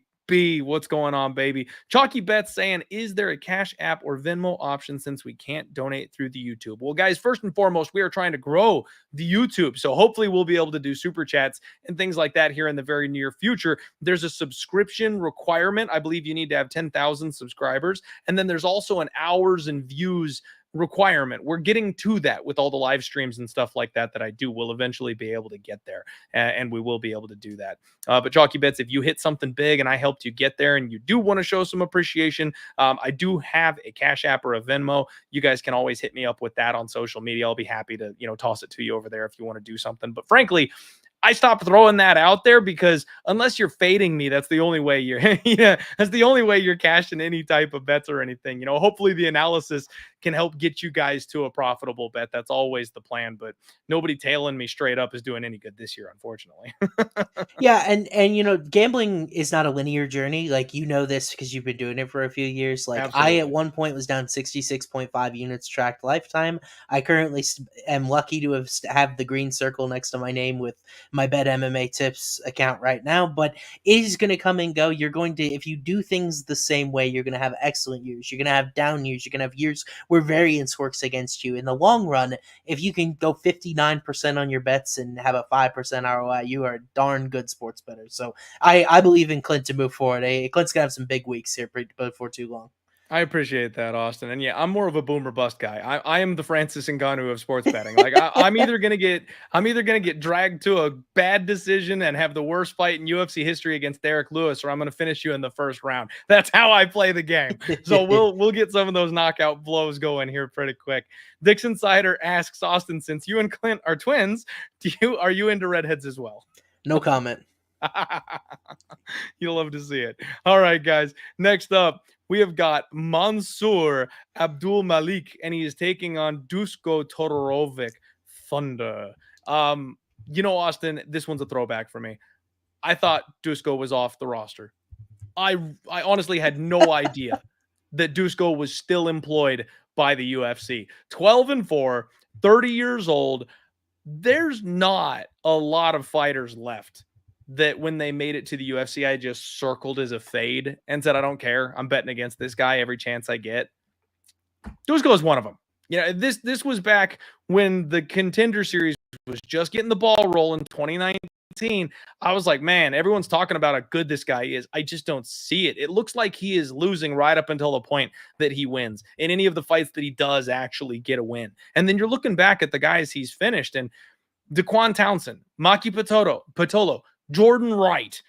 Not a single win that this guy has in the UFC is left on the roster. He does not beat UFC level competition. Losses, round 1 KO to Punahele Soriano. Now, I love Punahele Soriano. Puna, I hope you're listening to this. You guys, I made a meme for last week's fight where Mike Malott and where Mike Malott and Trevin Giles decided to stand in the center of the cage and just stare at each other. And I took that picture from the original Pokemon series, like way back in like the 1990s, where it was Metapod versus Metapod, and they just both kept hardening. So eventually the trainers are so exhausted they fall over because nobody's done anything for like a full day. I'm like, that's the same fight. My guy Puna liked the meme. So nice. All love from Puna, a man of culture. You love to see it. But he isn't really knocking many people out in the first round these days. Like, I love Puna. He's an action fighter. He's fun to watch. I think he's still got some time left in him here in the UFC. He's going to be a good guy. But if you're getting round 1 KO'd by him, that's a problem. You probably shouldn't be getting round 1 KO'd by Puna if you're going to have a spot on the roster or make any kind of a run at the top here. Losing to Gregory Rodriguez, okay, fine. No harm, no foul there. But same thing, round 1 KO against Chidi, round 1 KO against Christian Leroy Duncan. Like anybody who's got power, anybody who wants to come forward and throw hands with this guy, he doesn't have the durability to back it up. So he's a decent wrestler. He's a solid striker. Don't get me wrong. He's aggressive. He's got power, but he doesn't have the durability to back it up. And he's missing the defensive capability to survive the type of firefights that he wants to be in. I talked about the Dana White's Contender Series fade, man. It was my most profitable angle last year because the UFC was high on their own supply. They would just shove these Dana White's Contender Series kids into the UFC and go, yeah, they'll do fine. Because you've got Sean O'Malley, you've got Jamal Hill, who are making title runs. And it's like, oh, that's what we're doing. We're injecting pure talent into our organization. And then they realized real quick that they weren't. And those guys are outliers. And not a lot of these fighters have that same ceiling. But they've gotten smarter about it. The Dana White's Contender Series fade angle, essentially, Austin, is dead because they've gotten smarter. They're softballing these guys. They're giving them former Dana White's Contender Series guys who suck just as bad or worse in their UFC debuts. And so when they come in favored off the Contender Series, it's a lot harder to bet against them. That's what they're doing here. This kid is absolutely beastly. Mansur is a monster. He's training out of MMA Masters. He's huge. He's physical. He's got muscle all over him, and he's finished absolutely everybody. 100% finish rate, 5 wins by KO, 1 win by sub, and he just nukes people on the feet. I expect him to do that here against Duško. This is where the fade angle comes into play because you want the guy with the UFC caliber experience. You want the guy that's been there and been around the block, and they know how to survive an exchange and drag you deep. And that's when those veteran type fighters win. I don't trust Dustin Todorović to be a veteran fighter. I don't trust this guy to be smart enough to try to drag you deep. And frankly, I don't think he's capable of it. So if it starts to get hairy, which in a Duško fight, it always does, his reaction is bite and throw. It's not shoot a double leg. It's not ankle pick this guy. It's bite and throw. When you do that against Mansur, you're going night-night. So I think it's going to be Mansur by knockout, even though he's a big favorite, and I don't like debutantes at chalk. I am picking Mansur to win this fight, and I think he's going to knock out Duško Todorović and prove our point that the gloves aren't the problem. I'm totally on the same page with you here. You and I are aligned on this. Like, Abdul-Malik is a guy that he just looks like a guy that I want to fade so bad off the Contender Series. He's big, he's built. This dude's gonna gas from throwing inaccurate punches against somebody down the road. The question is it Duško Todorović? And I think the answer is no, because Todorović is really tall for the division, stands up there with his chin way up in the air, 46% striking defense, 45% takedown defense, and we've seen Abdul-Malik. He's a little bit better. He's not just a raw Razak Al-Hassan. He will get takedowns. He will get top time, and his ground and pound is pretty nasty. That's how he finished Wes Schultz on the Contender Series. So I don't think he's just a standing fighter. I do think he could get this to the ground and finish it there too. 1 career win by submission. So I'll have to look and get in. Do I want to play round 1-2? Do I want to play round 1-2 KO? How much based compared to price do I want to worry about a potential sub in this spot? When Todorović, I don't think has a ton of grappling experience either, but I think you nailed it, Clint. There was one point when I was doing research for the Heat Check podcast, this was a couple years ago at this point, where Dana White Contender Series favorites were hitting at 45%. So when you think about the ROI, if they're just straight picking at 45%, it's even worse when they're all favored, right? So the DWCS fade was real. Now I agree with you. I don't think it is. And I think what they do is they use a lot of these injury layoffs or guys they had to sign on late notice for a fight that maybe aren't UFC caliber. They're now using them to prop up maybe some of the stars of the Contender Series. Wait until you see who on earth they're going to give Lonnie Kavanaugh or the guy with City Kickboxing at 205. I can't remember his name now. Had the big second round knockout. Gosh, I can't remember his name now. Oh well, but some of the stars of the Contender Series, they want that show to work. It worked, by the way. I watch it every Tuesday now, so I'm more familiar with a lot of these prospects. They got my viewership. The only finishes we get, man. We gotta watch it. Yeah, exactly. I mean, and this is a soft landing against a guy with bad defense. By the way, 2 of those 4 guys that knocked out Duško in the first round, they now fight at welterweight. So not great against a loaded big middleweight like Abdul-Malik. I think I'm going to play round 1-2 here, no question. All right. Glad you and me are seeing that one the exact same. And yeah, the chat knows what's up too. Meatball saying it's a clear setup fight for Malik. And yeah, I think we're all on the same page there with that one. All right, guys. Next fight up, we've got Nicolas Dalby, my nemesis, taking on Elizeu Zaleski dos Santos. Austin, they really said, all right, both these guys whipped Renat Fraud-Radinov's ass. Let's just go ahead and put them in the cage with each other. Both. I don't care what the record says. The record shows Elizeu Zaleski is coming off a draw and Nicolas Dalby is coming off a loss. Both these guys whoop the ass of Rinat Fakhretdinov. I don't care. All right. That guy is squeezing by the skin of his teeth. They are paying judges to get him these wins. The floor is coming out on that one of these days. It's going to be glorious. Okay. I don't care how many tries it takes me to get there. I will fade Rinat Fakhretdinov and I will cash a ticket eventually. But it's a fight where you've got two guys that are veterans, two guys who are well-rounded, two guys who are tough, and cardio is really their calling card, and you're chucking them in the cage with each other. It's a real hard fight for me to predict. I am well documented in not having any idea when to bet on Nicolas Dalby. I think I've missed on every single one of his fights because I bet Bonfim against him. I bet him against Rinat Fakhretdinov. I picked Muslim Salikov, who he beat. You know what? I did pick him against Warley Alves. That's the one I can give myself. I did pick him against Warley Alves, I think. But I'm pretty sure I picked Claudio Silva as well. Like, I just straight up don't believe in Nicolas Dalby, but he's one of those guys where you just kind of have to like slap yourself and pause. You have to slap yourself and you have to wake up. He's showing you how good he is. I know he's 39 years old. The dude's ancient, but he's still got the skill set. He only fights maybe once a year, so he's not got the wear and tear on his body. He's very good at counter wrestling. The guy can strike. He knows how to step on the gas, but he always ends up in these close fights. And that's the problem for me, is especially when you have to lay any kind of a price with him, the fight always ends up being close. The one thing Nicolas Dalby does, though, is he knows how to breathe. Have you seen the way this guy sucks wind when he's defending for takedowns? I mean, he does it for 15 straight minutes. I don't know what coach taught him this breathing technique, but it works. It's hysterical, man. Elizeu Zaleski dos Santos, though, 24, 8-1, another ageless Brazilian. Somehow, believe it or not, the younger fighter coming into this matchup, 37 years old. He lost recently to Randy Brown, where he actually had a decent showing, in my opinion. Got that split against Abubakar Nurmagomedov, and then absolutely fraud checked. The first one to fraud check my boy Benoit Saint-Denis. Really let him have it in that spot.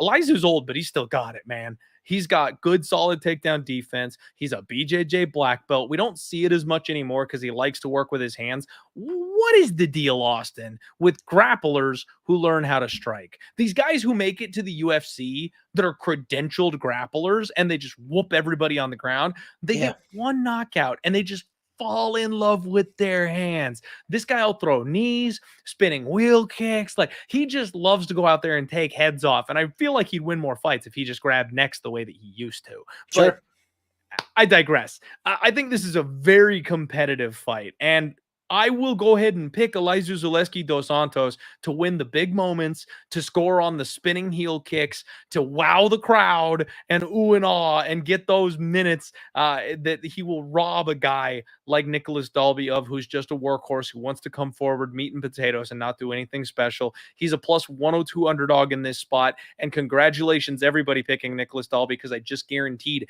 that you'll win your bet on Saturday by picking against him. I want nothing to do with this fight. It's a coin I don't need to flip. Austin, what are you doing here?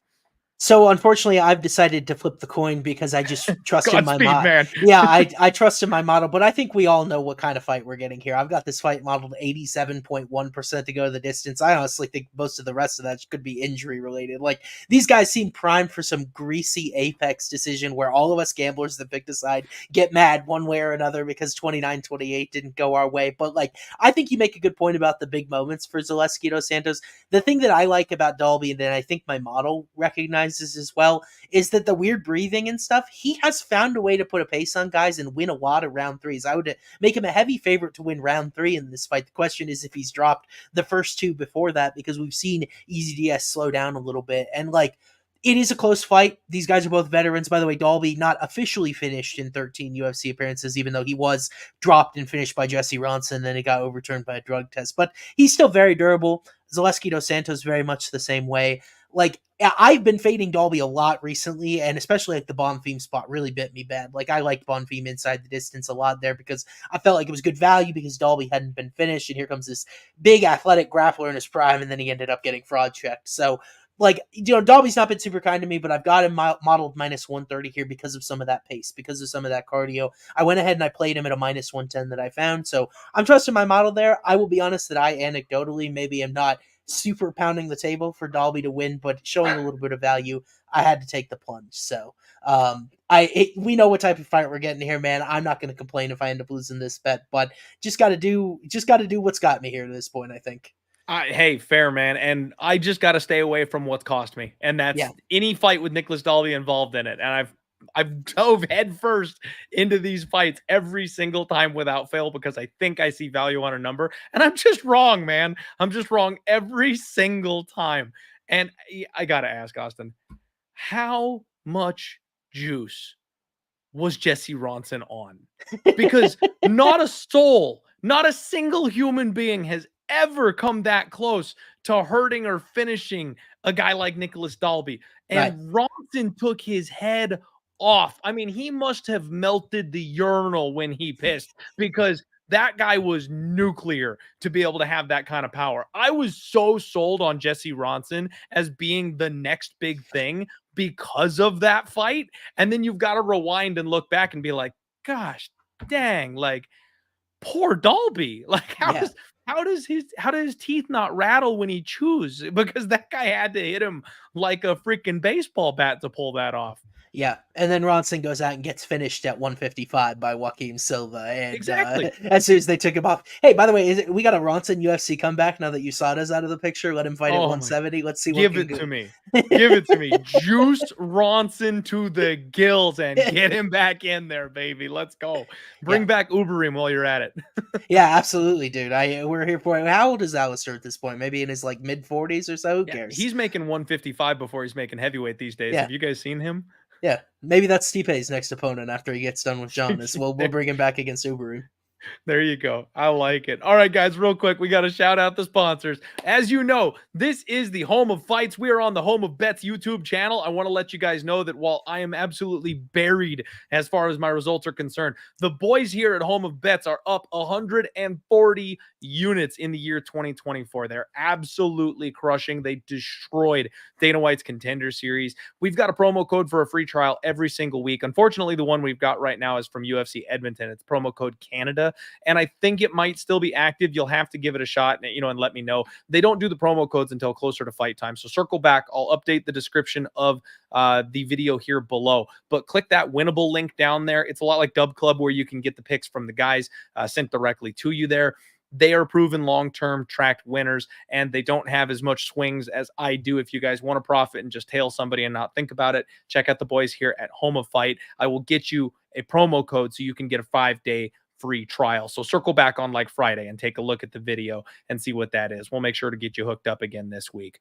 Fight numbers. If you guys are doing any kind of DFS content, if you guys are doing any kind of serious betting, you guys need to have a Fight Numbers subscription. They've got the best odds board in the game. They've got trends and tools, something that is being developed as we speak. They also have professional picks, some of the sharpest guys in the game. John Kelly has established an amazing team over there, but it's helped me actually get a little bit of money back in the DFS streets because they've got projections and lineups and all that kind of stuff that can help you out with that kind of thing. If you don't know what you're doing, but you like playing the DFS stuff like I do, make sure you check out Find Numbers. Use the link in the description below, and we can get you a discount. Spectation Sports is where you need to go for your regional MMA action, especially if you're researching for shows like the Dana White's Contender Series. Cage Titans is coming up this week, and it is stacked, guys, absolutely stacked with some former UFC fighter names. Yorgan De Castro is headlining it. Pena is coming back and fighting on this card. It's a phenomenal card with some real prospects, with some UFC dropouts, changing the guard type stuff. You can get that on Spectation Sports, and you can get a discount, 20% off your subscription with promo code DIEHARD. Use the link in the description below. And we've got my guy Nuke the House. I got to shout him out, you guys. I've told you, the literal sharpest bettor on planet Earth, the only guy I've seen do what he does. Absolutely smashes in football, MMA, and NASCAR. And look at the results this guy had just doing NASCAR over the weekend, hitting someone like Ryan Blaney that won a car race, turning left for an hour. I don't know how he does it. 8-1, 6-1, 6-1, 3-1. Like, he just rails NASCAR every single week. You can get a free week trial with Nuke the House's product. use promo code Clint, C-L-I-N-T. That's my name. I don't know why he didn't do Die Hard like everybody else, but it is what it is. I'll try to talk to him. We'll get him sorted out. But promo code Clint, give it a shot. Check his service out, especially if you need help with the other sports like football and stuff like that. Last but not least, bet openly. Peer-to-peer betting, we're saving gamblers money. $8 million saved going peer-to-peer, you guys. The numbers on this website are better than anybody has to offer because it's peer-to-peer. There is no house. 1% juice paid by the winner. Minus 250 for Damon Blackshear instead of minus 300, plus 250 the underdog on Cody Stamen. You're going to get better numbers in long term. That's going to save you money on top of paying less juice. It's better than any promo code you guys are ever going to have access to just by using this platform. Did you guys know that Bet Openly has saved gamblers $8 million? 1% juice? You're going to do better betting on Bet Openly with best numbers on the market. Check it out. I should have started with the video, Austin. I messed up. I wanted to get everybody with my Francis Kick commercial that I made, but I was rolling through the promo a little too quick. I need a black background so you can't see my dumb face in the background while I'm rolling that. But yeah, you guys need to check out Bet Openly. It will help you. Absolute piles. We're saving people money. And Gino, the guy that built it and runs it and operates it, he's a degenerate gambler himself. So made by the people for the people, that kind of setup. Make sure you guys click the link in the description below. I'm back. I'm joined by Austin Swayman. We are breaking down UFC Vegas 100 from a gambling perspective. Make sure you check out Austin. He does a show with my boy Matty Betts. He's got an excellent model that's kicking ass in MMA. He's also just a fun follow on Twitter. So you guys make sure you support him as well, and we'll get into the rest of this card here for you. Next fight up. Oh my Lord, I'm so sorry, you guys. Oh my God, I am so sorry. It is Luana Pinheiro, and she's taking on Gillian Robertson, my second favorite redhead. I have to say second favorite because this is on video, and my wife will rewind to see who my favorite redhead is. So yeah, we've got Luana Pinheiro and Gillian the Savage Robertson coming up on this fight card. And Austin, this one's so easy for me, and it's not even because I got the Gillian Robertson hat right back here. It's not even because I've got the Gillian Robertson shirt that I'd be rocking if I wasn't coming off a winning week where I can wear the baby blues. Sure. It's not because I am the biggest Gillian Robertson fan on planet Earth. It's because I'm the biggest Luana Pinheiro hater on planet Earth. Austin, Luana Pinheiro is a fraud, and I've said it since she got here. People don't want to hear it, but I'm not budging. 11-3, 30 years old, and she is on a 2-fight losing streak, both by finish. Now, everyone wanted to give her all the flowers in the world for beating Michelle Waterson, who was ready to hang it up in one of the grossest, greasiest split decisions you'll ever see. Michelle Waterson, too small for the weight class, old and withered, took this girl to the limit, probably won the fight, and they gave it to her because she was the pretty face that had a little bit more to offer. Her only win in the UFC is Sam Hughes. And a lot of people are looking back and going, but Clint, she beat Randa Marcos. No, she did not. This woman did not beat Randa Marcos. You guys, this girl quits, okay? She starts strong. She's a great striker. She's an explosive kickboxer. She's very athletic. She's very fast. She does hit hard. But if she doesn't hurt you early in the fight, it's over. Her confidence out the window. She collapses on herself. Randa Marcos took this girl down, and the writing was so clearly on the wall that she was out of gas, that she was exhausted from having to grapple Randa Marcos, that she had to fake. I mean, we're talking above Aljamain Sterling level performance to get out of that fight. She took an up kick from Randa Marcos from her back, and the flop that followed, Austin, was Oscar worthy. Her boyfriend comes into the cage and picks her up as her head is rolling around and carries her off into the sunset, saving her. Guys, Randa Marcos has never knocked out a single person in her life. Randa Marcos does not have power. Marcos is a grappler, a control position wrestler who maybe will arm triangle you if you're not UFC level. And you want to sell me that she hit you so hard that you had to get carried out of the octagon? Not a chance. When she took a step up in competition and she wasn't allowed to fake it anymore, we saw exactly what happened. Amanda Hebos and Angie Hill tapped her out back to back. This girl quits. She absolutely quits. And you know what Gillian Robertson doesn't do?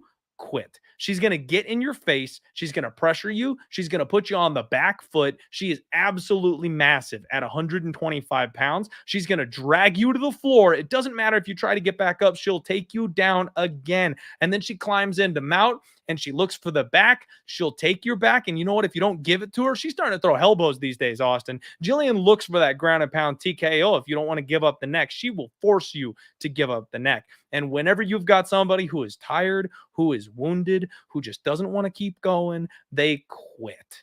I fully expect Luana Pinheiro to quit on Saturday. I know Gillian Robertson is somebody a few people in the game might feel a little weird about laying this kind of price tag on. I think it's fully justified. Luana Pinheiro is only a round one or bust in this type of spot. She is not winning a decision. She is not submitting Gillian. If she doesn't hurt her on the feet and early, she's buried. Gillian Robertson all day, baby. Let's go. Yeah, and I almost feel honored to do a Die Hard podcast when you were talking about Gillian Robertson, because this is like a holiday for you. Like, we celebrate this 2 or 3 times a year, right? Like, so I'm not going to be a total asshole to pick against Gillian Robertson, not only because that's how I feel about the fight, but also because, you know, I know that you've got your bias. But I mean, I could take it a step further, and I make these blasphemous claims all the time. I did with Tom Aspinall a few years ago, not so blasphemous anymore. I honestly think if you put a 115-pound version of Gillian Robertson in there with Tatiana Suarez, it's not a landslide because of how big and how dominant Gillian Robertson is in this weight class. She's found her home here. You know, there were moments against Taila Santos at 125 where it wasn't the right spot for her, but she has been absolutely physically dominant over everybody in this weight class except Tabitha Ricci, who has exceptional defensive wrestling. So, like, I don't think it's crazy to have thrown her in that category. And when you look at Luana Pinheiro in her last 2 fights, I mean, like you said, I think she hit the quit button. And I was going to bring up, I had written down what you already wrote down about, I felt like if that Marcos fight was extended, she was using a lot of judo throws in that first round, using a ton of energy. Like, now that we know she quits late in fights, who knows how that one would have gone differently. Like, I thought Randall was going to finish her, man. She realized her gas tank was on empty. She saw her window and she took it. Yeah.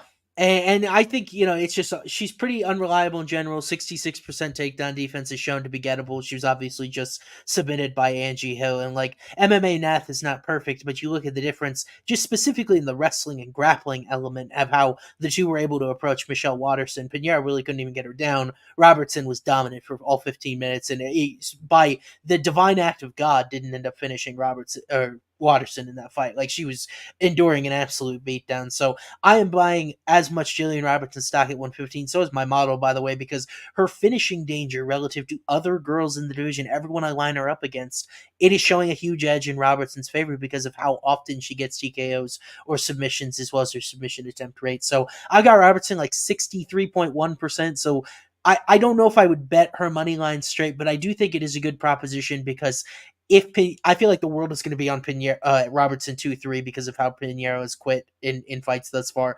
I almost feel like early might be a little discounted relative to what it might be against Robertson. I think she might be broken, man. Yeah. I think there's a real chance that Luana's like that gusto and that bluster, like coming off back-to-back finish losses. Mind you, she has a third finish loss in a grappling contest that happened between her most recent fights. She's literally like, you know, fighters try to like patch their game up and compete outside the octagon to get going. She's doing that and still getting finished. Like, I feel like she might just be mentally broken at this point. It could be early. It might not be round 2. She might give up on the first takedown.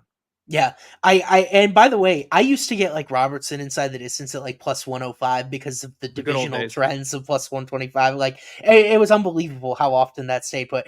Books have been a little bit smarter with her lately as she's become a little bit more formal. So RIP. Hey, Clint, with her around like minus 300 or so, what do you think inside the distance is going to come back here? Like, I would hope that it stays in the neighborhood of minus 135 because if I get it in that range, I think I might just take the plunge because I'm a little unsure whether it would be early or late. Like, it would be really number dependent. But what I do know is that I'm picking Gillian Robertson to win this fight, and she's one of my most confident straight picks of the week.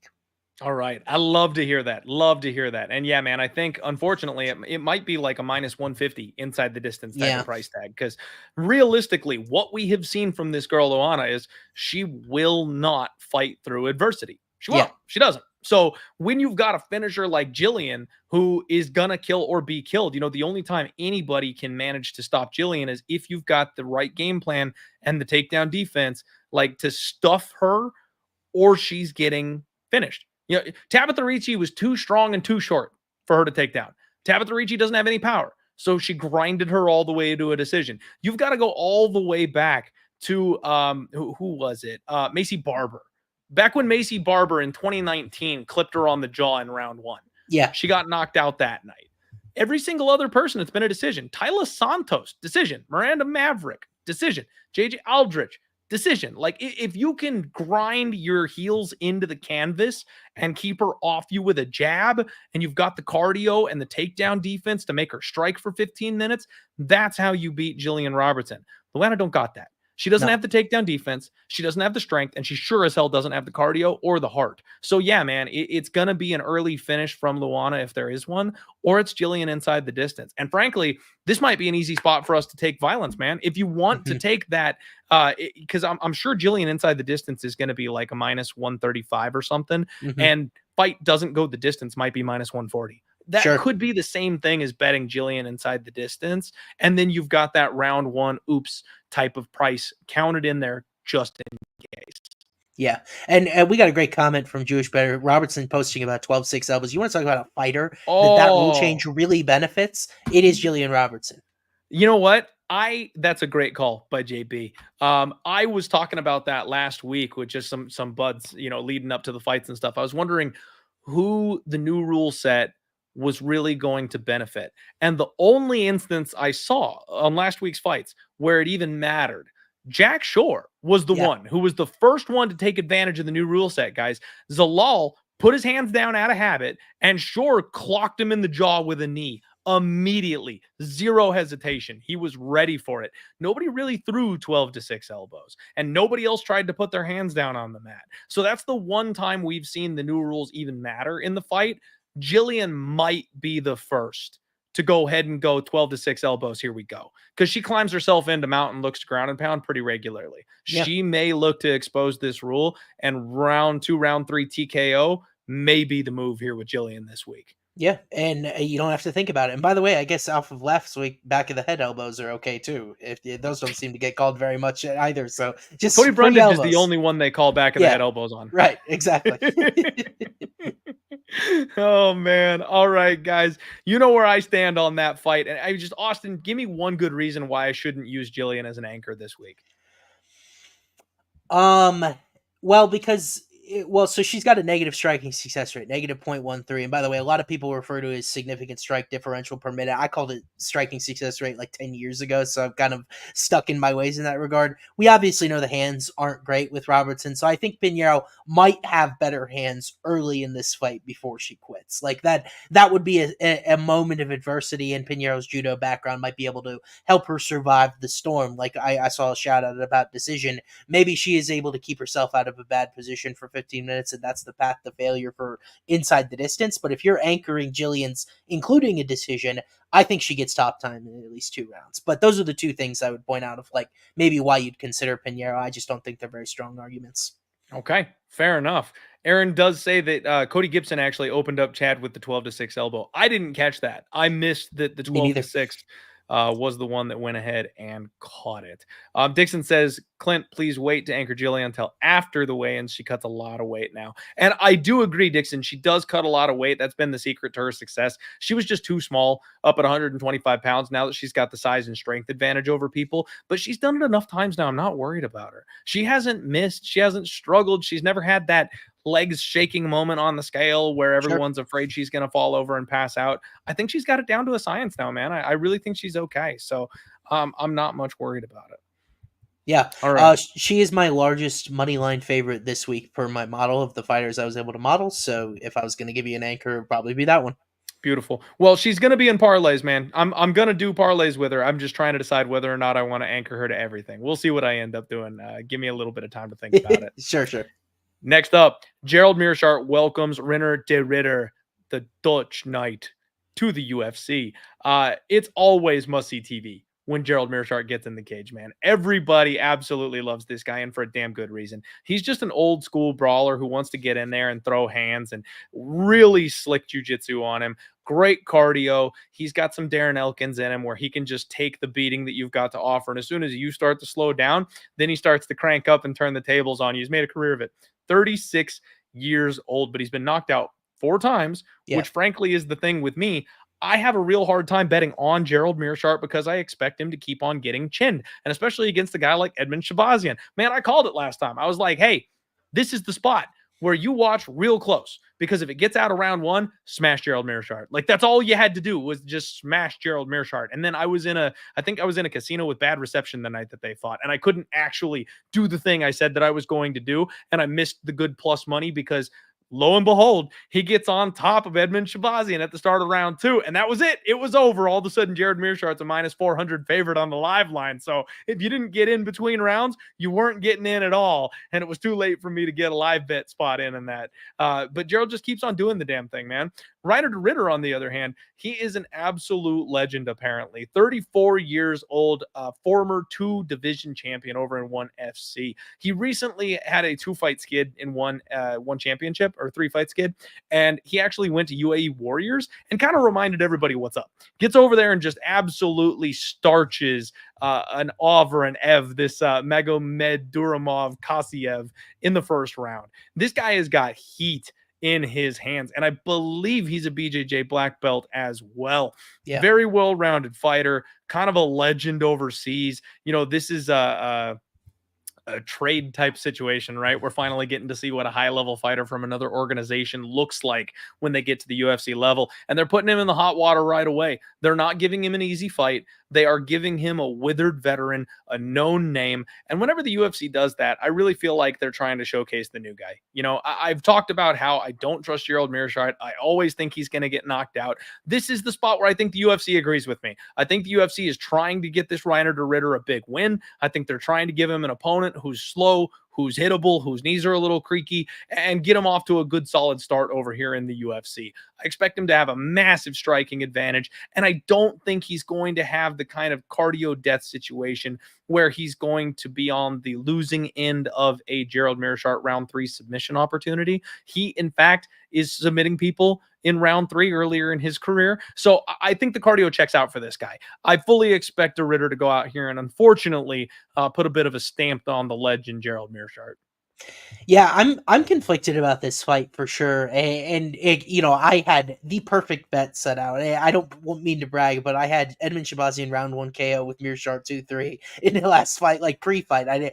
I can't do any live betting, obviously, here in Texas. So, like, I kind of thought the tenor of that fight was going to go, we know Edmund is a death gasser. That's kind of what he does. I agree with you that I think de Ridder is a professional, that he's gone the distance before, at least. I don't feel like we are going to get a death gas sort of situation. And look, yeah, I think the chin with GM3 is a little shaky with how easily he dropped to Hamzat at 185, with how easily Joe Pyfer. I know Hamzat's a monster, but it was like one punch within 8 seconds, and then Pyfer got him as well. Andre Petrosky dropped him at one point. Like, we know the chin is that's the one that's concerning. yeah. I mean, like, but when you think about Petrosky, he's a bad striker, but he does have a lot of power in his hands. But I feel the same way about de Ridder. So, like, I was talking with the Homo Fight guys. I was like, I don't think I could pay minus 300 for de Ridder's money line because I just don't know that much about him. But this isn't the best fight for me, but I do see a guy in Meerschaert that does struggle at distance, that I feel like the submission stuff is kind of a wash in this fight, with they're both excellent black belts several times over. I don't feel like one guy has an advantage to submit the other. I would be interested to know what de Ridder KO decision is going to be here. It'll be very interesting to me how FanDuel lines the props in this fight and where the submission comes in, because it's so overwhelmingly the method of victory. And, if these guys grapple for 15 minutes, I feel like Meerschaert may look like a real value side, but does de Ridder do that, or does he take maybe the path of least resistance, which might be through GM3's chin? So we'll look at violence props here. I'll look at de Ridder KO potentially in this spot. But I don't want to press the GM3 button, even though he's been a guy that's made me a ton of money in some spots, just because he gets doubted a lot, and then he's able to come from behind round 2-3. You get a bigger number. Eventually the luck does run out though, and I especially kind of look to fade him after he's done that. Now he's now done it in consecutive fights, so might be time to hop off. For sure. And my guy Dan, half the battle in the chat, just coming in like freaking Tarzan, swinging from the rafters. I was going to get to that, my guy. First time cutting to 185 since 2019. Oof. He's been fighting at 205 for the foreseeable past. It's been years since this man has made 185 pounds.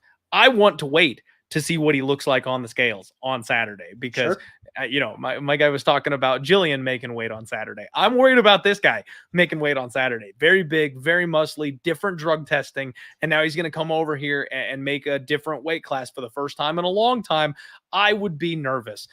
I learned my lesson just shipping it on Robelis de Spain, not once, but twice, where it blew up in my face. The UFC wants this guy to win. Doesn't mean he's gonna. You guys, it's really weird. Like, we live in an era where the UFC is softballing people and they're striking out. I don't know what's going on because you rewind 2-3 years, and when the UFC brought somebody in that was supposed to win, Michael Chandler, we all took Hooker against the guy because there's no way he can compete here. Sparks him. Like, that's what's supposed to happen. That's what the UFC wants to happen. 2024 is a different beast. These people are coming over and they're not doing as well as you'd like them to. I mean, hell, freaking oh my God. What you have a more optimistic outlook on this than I do. What is his name? Venom. Michael Venom Page. MVP. Michael Venom Page. Thank you. I'm like, MVP. What does the M and the P stand for? I'm like, Michael Venom Page comes over and he loses one of the most boring decisions in UFC history, right? Like, that's the kind of stuff that's happening right now. So as much as I want, I want to put my money where my mouth is on De Ridder, I've got my ass chewed by GM3 one too many times, man. I can't take it anymore, okay? If he robs me again after gassing somebody out and taking the best shot that they've got and then cranking their neck off in the third round, I just can't, man. I'm not doing it. Yeah, I mean, you have everyone that follows me on Twitter knows I am a Dana White cynic to my core. I totally disagree. I feel like UFC would love to bring these 1 and PFL champions into UFC and embarrass them. Be like, your champion can't even beat Gerald Meerschaert. That's how I think Dana thinks of in the UFC. Exactly. Yeah. Yep.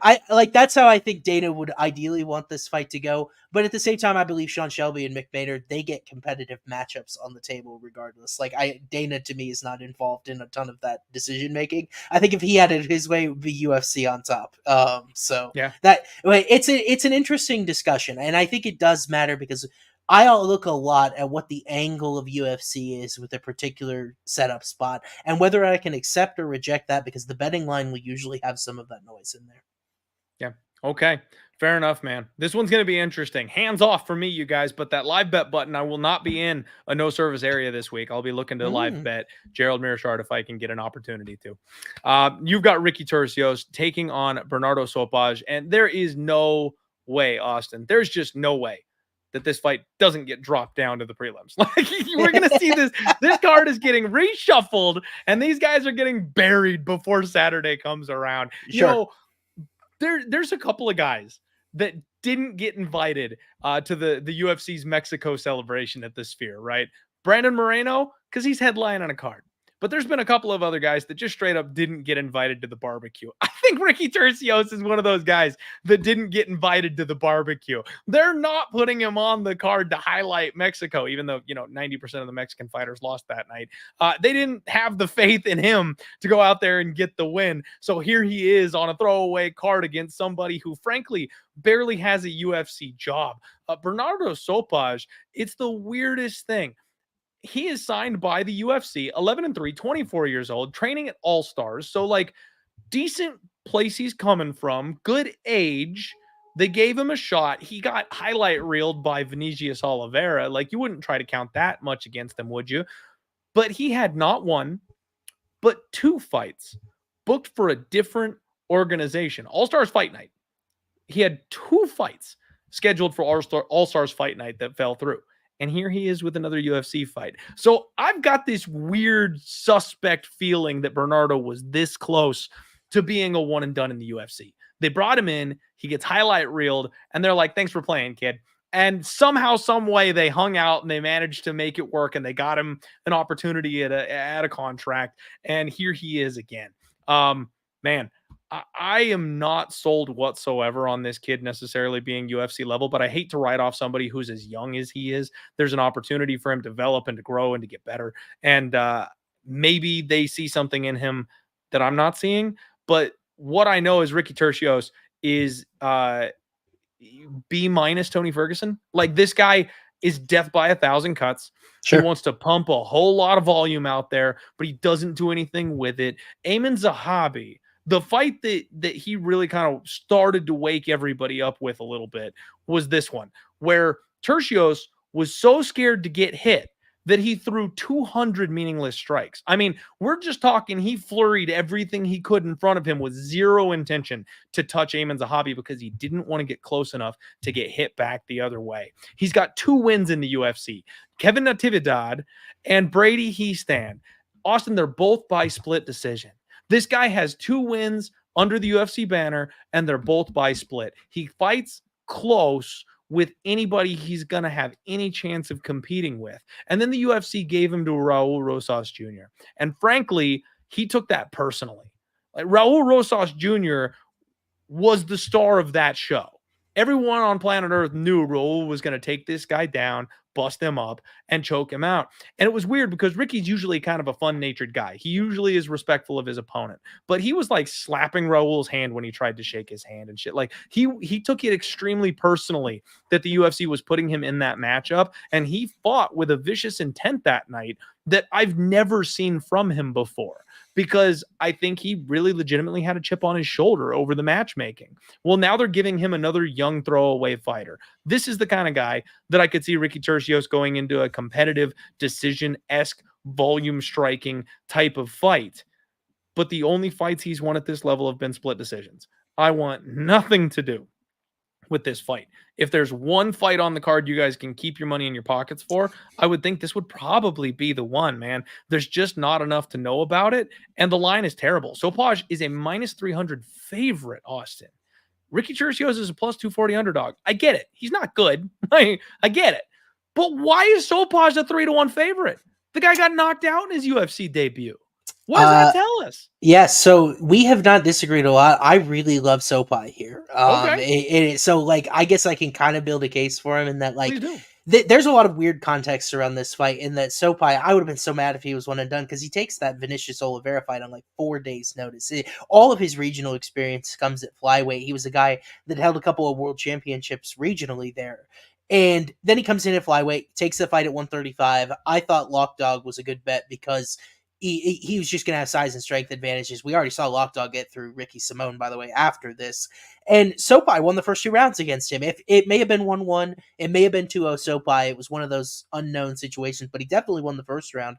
And he looked like the better guy until he completely ran out of gas. He was reeling late in that fight. And that is when Lockdog landed that unbelievable knee against a defenseless guy who was a gassed out fighter at that point. And like, I get it, coming across the country on 4 days notice, fighting up in weight against a guy who turned out to be pretty darn big and pretty darn dangerous.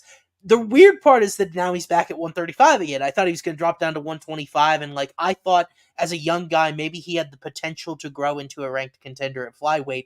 Now he's at bantamweight, which I think his ceiling is much lower here, but I think he can get through Ricky Turcios just fine. He landed 3 or 4 takedowns on Lockdog. That was more than Simone was able to get Lockdog down, and that Oliveira showed a little bit of improvement from that time, but I think Sopaj's wrestling was really impressive in that fight. And what have we seen from Turcios over and over again? He has a hard time defending takedowns. 7 by Kevin Natividad, a guy who went winless in UFC, landed 7 takedowns on him, and then in a 4 in a little less than 2 rounds to Raul Rosas when he was able to get the back and choke him out. I don't know if Sopaj finishes him, but I do think he's going to have plenty of success wrestling in this fight if he takes it, and that's kind of where I think the money line comes from. He's just got a very high floor to win this fight, but I totally understand your concerns and trepidations for a guy I think is a flyweight. Just to me, if you're going to get a guy that can wrestle against Ricky Turcios, I'm going to like him to win. Obviously can't model a guy with Sopaj's data, but I think I would confidently pick him probably second in line relative to price to Gillian Robertson of the fighters on this card. Maybe there's one we haven't talked about that I'd put ahead of him, but I really like Sopaj to win here. Okay. All right. So you have a very convincing case for Sopaj here. My guy Dan saying confirmed all three judges had it 1-1 going into 3 in that fight. So I do need to rerun that tape. I will be honest with you guys. I didn't get to that fight, so I am going off of memory here for this one. So I will run back the Lock Dog fight. That should be able to help me out. But there is an asterisk with it being such short notice. It's not exactly what this kid would be 100%. Austin, for me, this looks like a fight that's a very easy contender for that +3.5 spread bet that we were talking about earlier. Sure. Because while Turcios is a +300 underdog, that +3.5 spread, you might even get +120, +130 on it because they're not expecting him to win anything. But he's the bigger guy. He's the more established guy. He's a UFC veteran, like you mentioned. Sopaj is a guy that probably belongs a weight class down. I think he could get one round here. And if he gets one round and doesn't die, that cashes a ticket for me. So I would be looking dog or pass in some way, shape, or form. And the one thing we do have to remember about Ricky Turcios, even though his striking is not something I like to, write home about or be impressed with, we just saw what a guy like Charles Jourdain can do with a height advantage and a good guillotine. This kid wants to come in and wrestle. And yeah, it was on short notice, but all we've seen so far is him slow down in a fight. There's some potential grappling upside here for a guy like Ricky Turcios. That sub prop is going to be a big number and could maybe be a little bit live. So yeah. I'm being cautious here. We'll see what ends up happening. I'm not saying I'm not shoving all my chips in the middle on a guy like Ricky Turcios, but this is the kind of spot where I don't want to be laying -300. Yeah, totally understand that. And by the way, Turcios is probably the striker of the two in that dynamic. Good 3.5 bet where you think, well, maybe Turcios took that round because of damage, right? Sopaj didn't get a lot of damage off with some of that control. And those rounds can get very quick, and that's how you cash a +3.5 if he can snag one. Absolutely.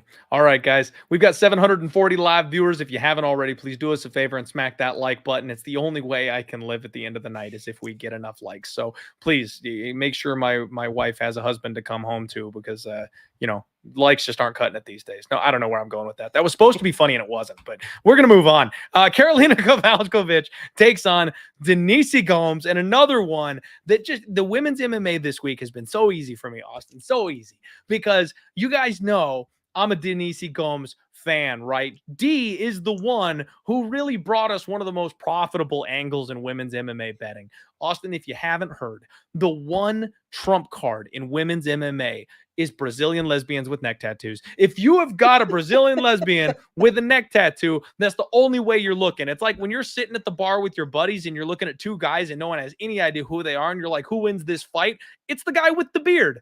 That's just how it works, okay? I don't make the rules. That's how it works. The Brazilian lesbian with the neck tattoo is the one that you want to put your money behind here. Karolina is 39 years old. She's an aged, withered veteran, and I've talked about it, you guys. I've talked about it so many times, you're probably sick of hearing it. I watched the fire die in her eyes, okay? She wanted nothing to do with this sport. She had her face completely welted up and hung it up and retired because she was tired of taking beatings. The UFC gave her the hardest reset we've ever seen. She went from fighting prime Andrade, prime Waterson Gomez, Alexa Grasso on the rise, Yan Xiaonan. Those are the people who she went from fighting to taking on Felice Herrig in her retirement fight, to taking on Silvana Gomez Juarez, to taking on Diana Belbita. Like, they gave her the easiest path they possibly could. Well, Austin, the bill has come due. Dana White just got sued for multi-billions of dollars because of former fighters winning a lawsuit against him, and that money's got to come from somewhere. Karolina's got to earn this paycheck. They gave her Yasmin Lucinda in the last fight. She lost a decision, and you started to see some signs of what I've been talking about. You get just a slight bump up in competition, and this girl don't got it no more. Denise Gomes is her worst case scenario. A physical, explosive, strong grappler, power striker combo. Gomes nukes people. She absolutely nukes people. Now, she made waves coming into the UFC, back-to-back KO wins, and the UFC thought, let's give her Angie Hill. Pump the brakes. Too much too soon. Too quick up the ladder. Okay. So we got to reset it just a little bit, but that's fine. That's fine. She's not that old. She's 24. She's getting better. She's going to be getting more dangerous. Karolina has relied on her grappling recently. She used to be a striker, but she's like a karate point striker with zero power. If you can't keep these girls off you, you can't strike with them anymore because you don't want to get punched in the face. So she takes people down. And that's really how she's had success in the UFC. She's not going to be physically strong enough to take down Denise Gomes. And when Denise Gomes starts chucking bombs, Karolina's going to want nothing to do with it. You hate to see it. I'm pretty sure the ref's going to have to pull Gomes off on Saturday night. Minus 425. I know it's chalky. I know it's pricey. But I think Gomes is easy peasy, and the KO prop is going to be gorgeous on Saturday. Clinton, I'm so with you, and I wrote this one up for FanDuel earlier today. We're probably going to get a great number because, again, my guy Hagjo was telling me we haven't had a finish in women's strawweight via TKO or KO since the new gloves came into effect here. We are overwhelmingly due, and Kowalkiewicz is not someone that has been, prone to getting knocked out. Just the one career loss via knockout against Jessica Andrade. But when you look at D. Gomes and what she does, it's a little bit like Jessica Andrade, right? It looks and feels like the same sort of package, maybe in a younger version here. And Gomes, 0.66% knockdown rate. That's really good for this division. Not a lot of knockdowns at women's strawweight. But I think the key thing that is interesting to me, of the fights that went the distance for Gomes in UFC thus far, there were at least 3 takedowns from her opponents.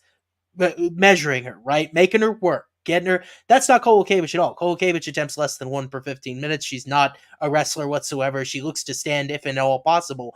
I think that is a horrible idea against D. Gomes because she does have absolute lightning in her hands relative to the division. Again, I've got KO at plus 340 here. I can't imagine it's going to open shorter than that on FanDuel. Like, I have a feeling this is going to be mispriced where Gomes by points is going to be probably around even money or so, maybe even a slight favorite just because of divisional trends. But when you look at these two fighters, and by the way, my model bakes in age and attrition and significant strikes absorbed. None of those things work favorably in Kowalkiewicz's direction. I circled this as a spot where here's where I'm going to play violence. I lose a lot of money on women's MMA violence. Sometimes it's close and I just don't get it. I don't know if this one's going to be close because like you, I started to feel Kowalkiewicz starting to quit a little bit in that Lucindo fight. It started to get lopsided. It started to get ugly. And she was ready to pack it up. You just had to give her a reason. Yeah, and Gomes maybe like the 20th ranked fighter in this division. Like, this is not far outside the rankings when you think she went the distance with Angela Hill. She went the distance with my girl, Loma Lookboonmee, who I think would be a 105-pound champ. I love Loma. I wish they had 105 for Loma. She would destroy. Yeah, I love her. She's just undersized for the division, but I feel like Gomes is not too far behind those ladies. So yeah, it's another spot where, like you said, she got the hard reset at the end of the division. She's gone up a little bit too high again. I think we fade, and I think we fade with violence here. I hear you. Yeah, my guy Dan saying Karolina forever a legend in my heart, cashing that plus 215 against Rose in Atlanta. What a move. What a bet by my guy. And it's funny, you guys. The wife can absolutely hear the show. I got to cover the face. I don't know if you guys can see that there. Oh, I got to get the focus here. I'm not sure where it's at. She goes, "You're terrible. What the fuck is wrong with you?" She heard my Brazilian lesbian neck tattoo angle from the other room apparently, and is letting me know that I'm apparently not being PC principal enough for the wife. So we're doing it all right here tonight on the show, Austin. I'm glad you and I agree on that one. I think it's gonna be Denise Gomes' season, and frankly, I actually think that the women's MMA unders have been sharper than the men's. Because we're all expecting violence for the guys. We're all looking at these big, strong, muscle-bound hulks that are going to knock each other out. So the overs are a surprise. But when you get fighters like a Gillian Robertson, and the books say the under 2.5 is minus 150, that's the one where it's like, okay, well, usually overs are minus 300. Usually the women's MMA overs are locked and loaded. We don't even have to think about it. It's going to a split decision. You don't see finishes in women's MMA. When the bookies are ready to respect that there's going to be a finish in a fight like that, and they give you the number that's minus on the under, I feel like those hit at a phenomenal rate. Because everybody's more than ready to click an over at plus money on women's MMA. You just don't see it all that often. It feels like a trap to me. If this is anywhere near pick'ems at like a fight does or doesn't go the distance, under it is for me, Yeah. It's like unranked home favorites in college basketball, man. It's anytime you see that, it's almost like an auto bet. Like, you better really think hard about fading whatever the other side is, even if you end up passing. Absolutely. Right there with you. All right, guys, we got a couple fights left to go. Co-main event of the evening, Cody, No Love, Garbrandt comes back and he's taking Miles Chapo Johns. And what do I do here, Austin? What do I do? These guys are both fades for me. I have tried to bet against Miles Johns more times than I can count. He's 15-2. He finds a way It's just like everybody else on this damn card. Nicolas, Dalby, Gerald, Meerschaert, Miles Johns. The list keeps getting longer. I can't ever get the win. Even when I finally get a spot where, a guy like Dan Orwetta, where I'm like, he's going to just melt this guy. No, Johns pisses hot. And instead, we end up getting a no contest that he wins instead. Like, I am just not sold on Johns, okay? Like, he's solid enough. He's well-rounded enough. I know he's a good wrestler. I know he's a decent striker. I know he's physically strong. He's durable, and he's on all the good stuff, okay? He's got the John Jones pulsating picograms bullshit going on where they move the field goal post back, so it's not technically cheating for those guys that have, consistent steroids running through their veins. It's just okay. Well, he's one of those. So I keep trying to find spots where I can bet against him, and it's phenomenal because he's the coin flip king. He's always in these fights that are lined extremely competitively, and he just keeps winning them. Eventually, the bill has got to come due, but I've gone like 0-4 on my anti-Miles Johns bets, and it just is what it is. Cody Garbrandt, 14-6, 33 years old, the fastest prime fighter in UFC history. This guy was in his prime for one night under the big lights against Dominic Cruz. This man put on the performance of a lifetime and was never seen from ever again. Thankfully, my non-belief of Cody Garbrandt cashed me not one but two back-to-back TJ Dillashaw KO tickets. I gave a little bit back, though, when he fought Rafael Assunção, but it was glorious when he fought Kai Kara-France, Austin. It was glorious because we all knew the fast hands of Kai Kara-France dropping a weight class was going to spell trouble for Cody No Love Garbrandt. And he's kind of gotten on a little bit of a roll. He's kind of gotten going again. He got his Brian Kelleher win, poor guy coming off of neck surgery. He beat Trevin Jones, which, solid enough, get back on the horse. At the end of the day, Cody Garbrandt is a guy that reached the pinnacle of the sport. He is a guy that had UFC gold wrapped around his waist. He's incredibly fast. He's incredibly athletic. He does have wrestling in his back pocket. It's not a great sign to just get taken down and subbed out by a guy like Deiveson Figueiredo, but that seems to be what Figgy's doing in this weight class these days, is he's still somehow stronger than people. So I don't know how much of a black mark we can give him for that loss, but it definitely doesn't look good. I'll tell you that much.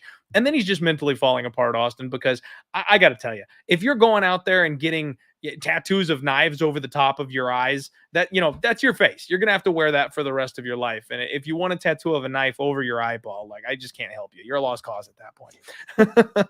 So I'm anti both of these guys, but what we have is an interesting matchup between two guys that I don't believe in at a near pick'em price. Miles Johns, a minus 150 favorite, plus 125 on Cody Garbrandt. And I have said it a lot tonight, Austin. I have said it a lot.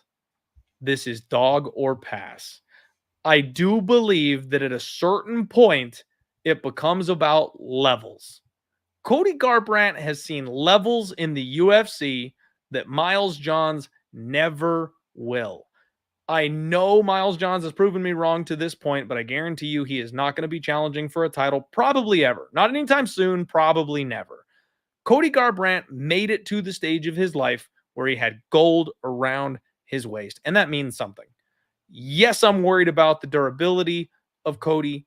Yes, I'm worried about him being a little bit mentally broken at this stage of his career, but Deiveson Figueiredo is also a championship level fighter. When you give Cody somebody who is not a championship level fighter, a Trevin Jones, a Brian Kelleher, an aged Rafael Assunção, he destroys those people. He will be faster than Miles Johns. He's a better wrestler than Miles Johns.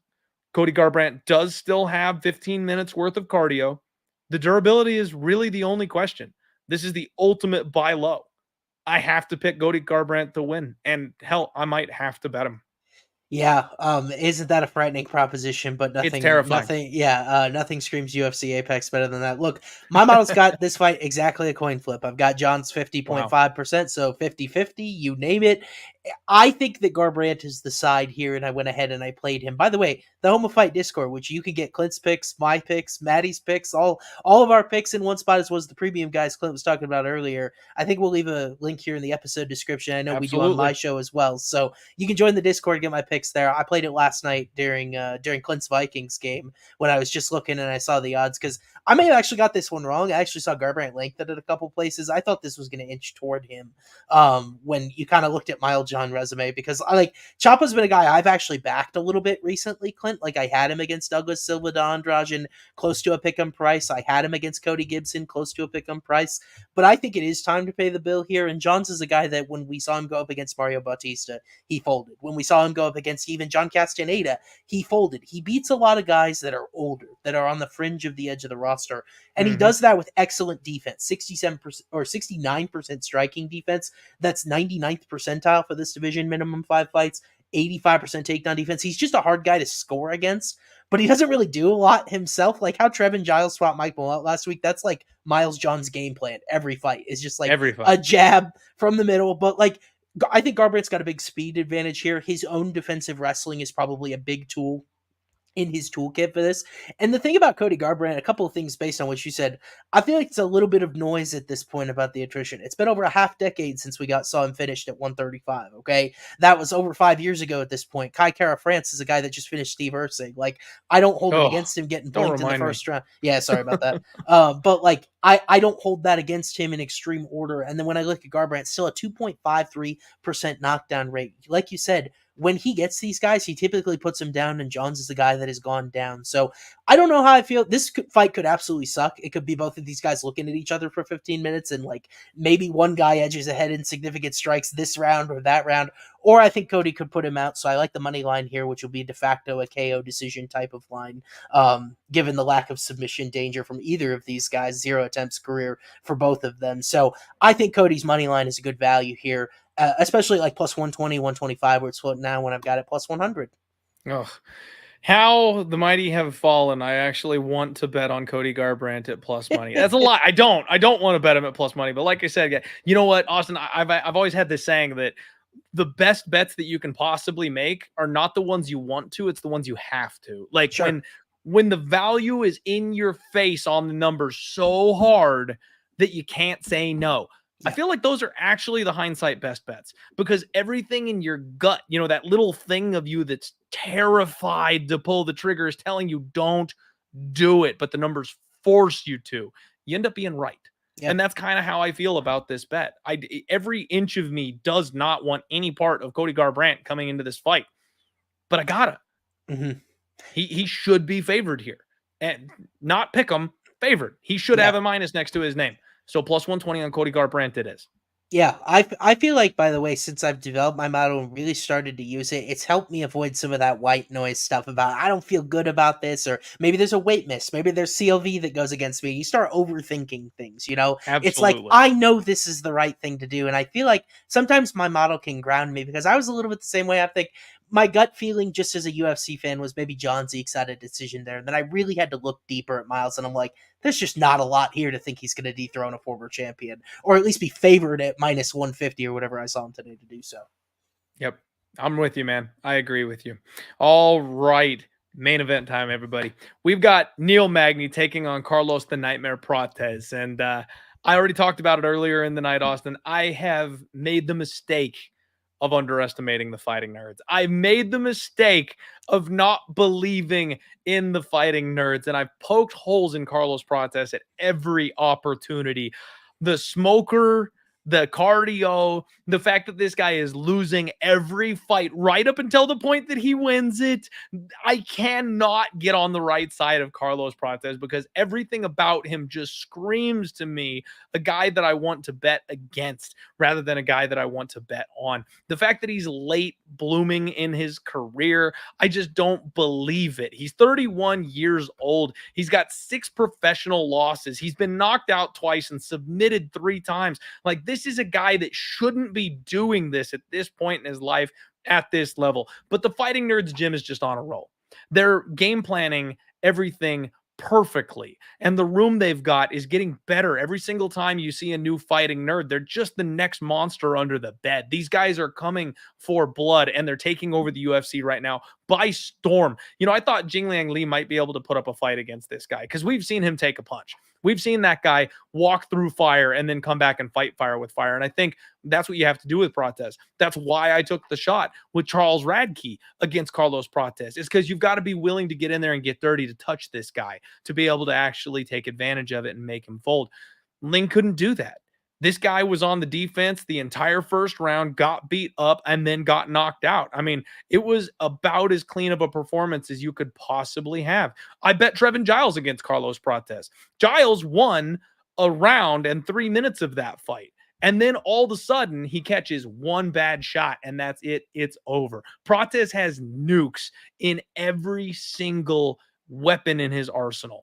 He's so interesting because he's not the fastest guy in the world. He's extremely long. He does a good job of keeping you at bay with long punches and long kicks. He really likes to eat you apart at range with his kicking attack. And then when you come in close where you think you'll be able to get into touching him, where you think you'll be able to take advantage of that reach and that slight little bit of slowness that he's got, he wings powerful hooks and he's got knees up the middle. And it's just this mid-range offense where offense is his best defense. And all he does is hurt people no matter where the fight is taking place. I've come to respect Carlos Prates because frankly, I've bet against him so many times it's cost me money and I can't not wake up and pay attention.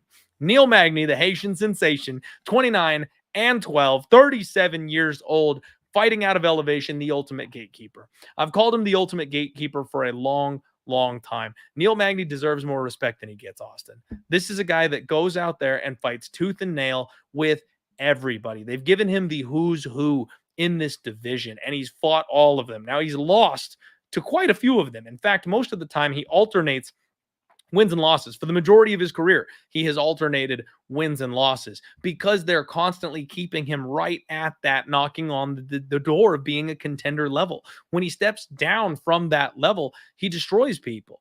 You know, the Phil Rowe fight was the one that was interesting because I thought Phil might actually beat him. I thought Neil Magny might be getting a little too old, and he ended up getting by Phil Rowe. Well, then the Mike Malott fight, silver platter. They're trying to make Mike Malott a star. They're trying to let that guy shine. Neil Magny hung in that fight and then turned the tables and got the win deep in round 3. As soon as he got the opportunity to show out, he did, and he took that fight. That's the kind of stuff that lets you know Neil Magny still got it. He's not so far gone that he's not going to be able to get wins when he's being an effective gatekeeper. Now, it's interesting because Prates is all action, all offense, hurt you, destroy you, hunt and kill. Neil Magny is quicksand. Neil Magny will make you grind. Neil Magny will stay on you and crowd you and work behind a jab. Neil Magny will grab your body and drag you up against the fence and wear you down. He might take you down, and even if you get back up, that's okay. He's just going to make you carry that weight, and he's massive at this weight class. So you get tired lugging that big body around and standing back up every time he tries to put that kind of pressure on you. He's not usually a finisher. More often than not, he's a decision guy, but we have seen him pull out some submissions. We did see the ground and pound opportunity against Malott when he got tired. Austin, I've lost so much money. I've bet against Prates literally every single fight he's been in the UFC. And now he's got his biggest step up in competition. Don't get it twisted, you guys. This is a massive step up in competition from Giles, Radke, Old Lee to Neil Magny.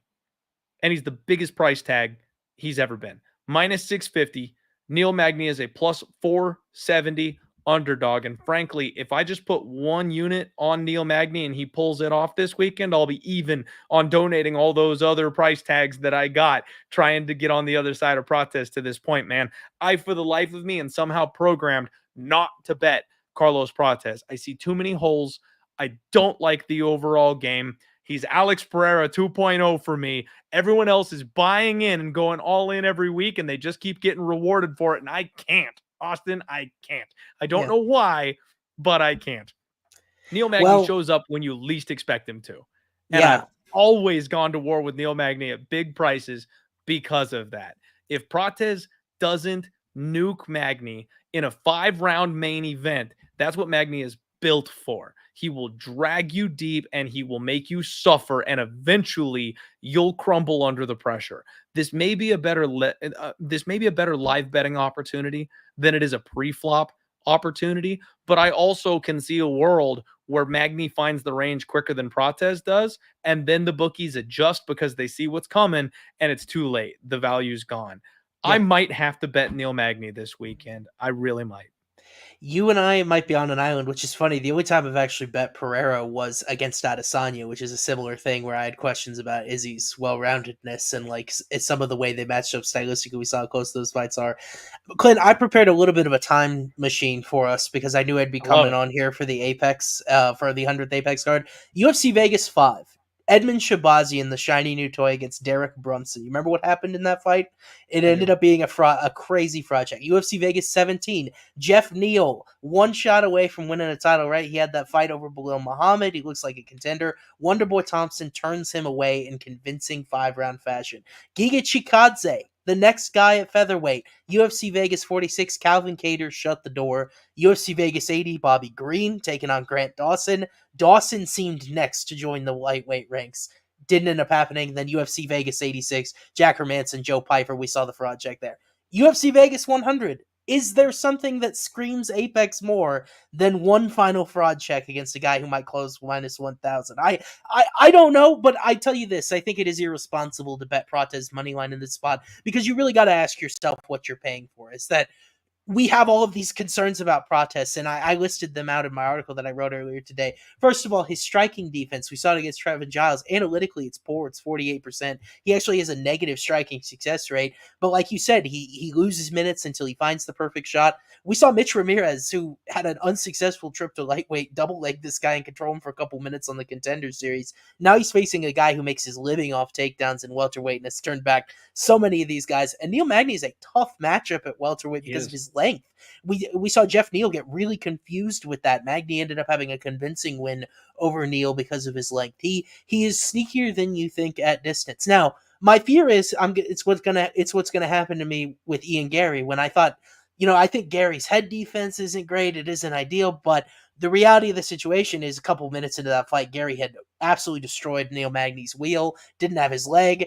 Unbelievable that fight went the distance with Magny hopping around like he was. That's my fear with Prates here because we've seen Prates attack those low kicks, ends up chewing up Magny's leg, and he just doesn't have any wheels to get to that point. He's never been able to correct, man. Magny's always been weak to the leg, and he's just never learned how to check kicks. Yeah, and I think it would be a big part of this game plan given it was undoing against Gary. Like if I DM the guy, and I used to live very close to Elevation Fight Team in Denver. Like I had a good relationship with a few of the guys there. I visited the gym and stuff like that. Like Magny's always been a guy that I really admire. I support. This betting line is lunacy. My model, it's got Prates just 58.5% to win, most of that equity inside the distance, because look at what we've seen from him thus far on a per minute basis. He has these huge moments. He does have a huge knockdown rate, 4.38%, and that's what my model sees is okay, this guy's got a lot of front-loaded KO equity. So how much different is Carlos Prates' win equity from this money line versus what you can bet him round 1-2 KO? FanDuel does those combo props of either one. I love those. Yeah, and if you take one of those, how much different is it a money line in price versus what it ultimately encompasses? Whereas Neil Magny, the official bet recommendation I have written up in my betting guide that'll go live on Friday, I think I'm going to take a small dart at round 4 or 5 points here because I think if Magny does survive early, we have the cardio questions about Prates with the smoke and the cigarettes. He's never been extended to a third round in UFC. And by the way, we've never really seen a high-level takedown threat. I talked about Ramirez, but Magny's a guy that if he can get on top, he can control. We saw how good his control was in the third round against an albeit gassed Mike Malott. Who's to say Prates is not a guy that could do that as well? The angle that I took last fight, I took a small dart at Prates submission. I still think there is grappling, defensive jiu-jitsu in there that we haven't seen yet from Prates. I do think he's a pretty good prospect overall. But oh my gosh, minus 1,000 over a ranked guy like Neil Magny is unbettable. It's unbettable, Clint. So I think it's Magny or pass all the way. Okay. Hey, you and I are seeing this fight the exact same way, and this is not going to be a popular take online. Honestly, man, I think this fight ends by submission quite a bit because Neil Magny has been kind of exposed when it comes to his submission defense. I talked about how I bet the submission prop with Ian Machado Gary, and frankly, I'm still not over the fact that he refused to submit Neil Magny in that fight until there was 2 seconds left on the clock and there wasn't enough time to pull it off. He could have done it at any point in time that he wanted to. He just didn't. And yeah, Michael Morales, that kid's a special talent. That kid sparked him out early, and it is what it is. But you look back at the Gilbert Burns fight where he just kind of got climbed like a tree and arm triangled. He cannot hang with these better grapplers. But even Shavkat Rakhmonov, Neil Magny got to round 2 against Shavkat Rakhmonov before getting tapped out. Carlos Prates, is he more of a hype fighter than Shavkat Rakhmonov? Because if you can get up for Shavkat and make it out of a round with Shavkat, I don't know if Prates is choking you out in round 2 the way that guy did.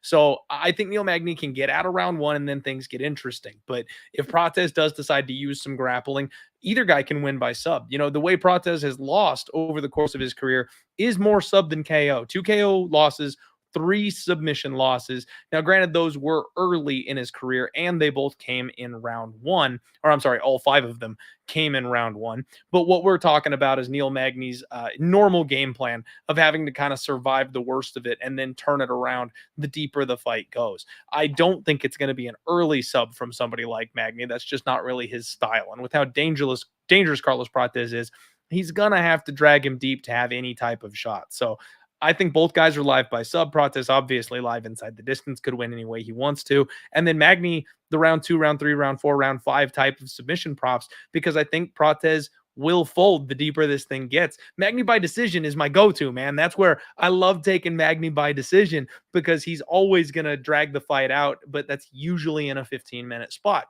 In a 25-minute fight, I'm not sure there's anybody that can hang with him for all 25 minutes if it's going to go that long.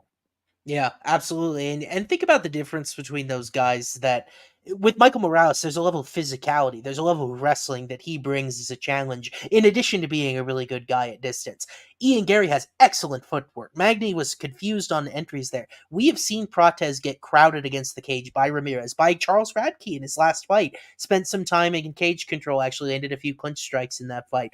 I don't think Prates is quite as good at keeping himself off the cage, which if Magny can get like a round and a half where he is doing enough of that stalling and really extending Prates, I always felt like Prates was kind of the weakest of the fighting nerd guys. I feel better about Sean Silva, Mauricio Ruffy, Kyle Baralho, wherever the fight goes. Prates is this guy where I feel like he's more of a Muay Thai guy. I think Alex Pereira is a better comp where he's got dynamite in his hands. I've got his KO minus 145 here. I think that's fully legit. So, like, a majority of the time I realize Neil Magny gets finished here and I look like an idiot. But if I'm playing percentages, if I'm playing value, I think we know what the side is. Okay. All right, everybody. You're going to have to hold your nose.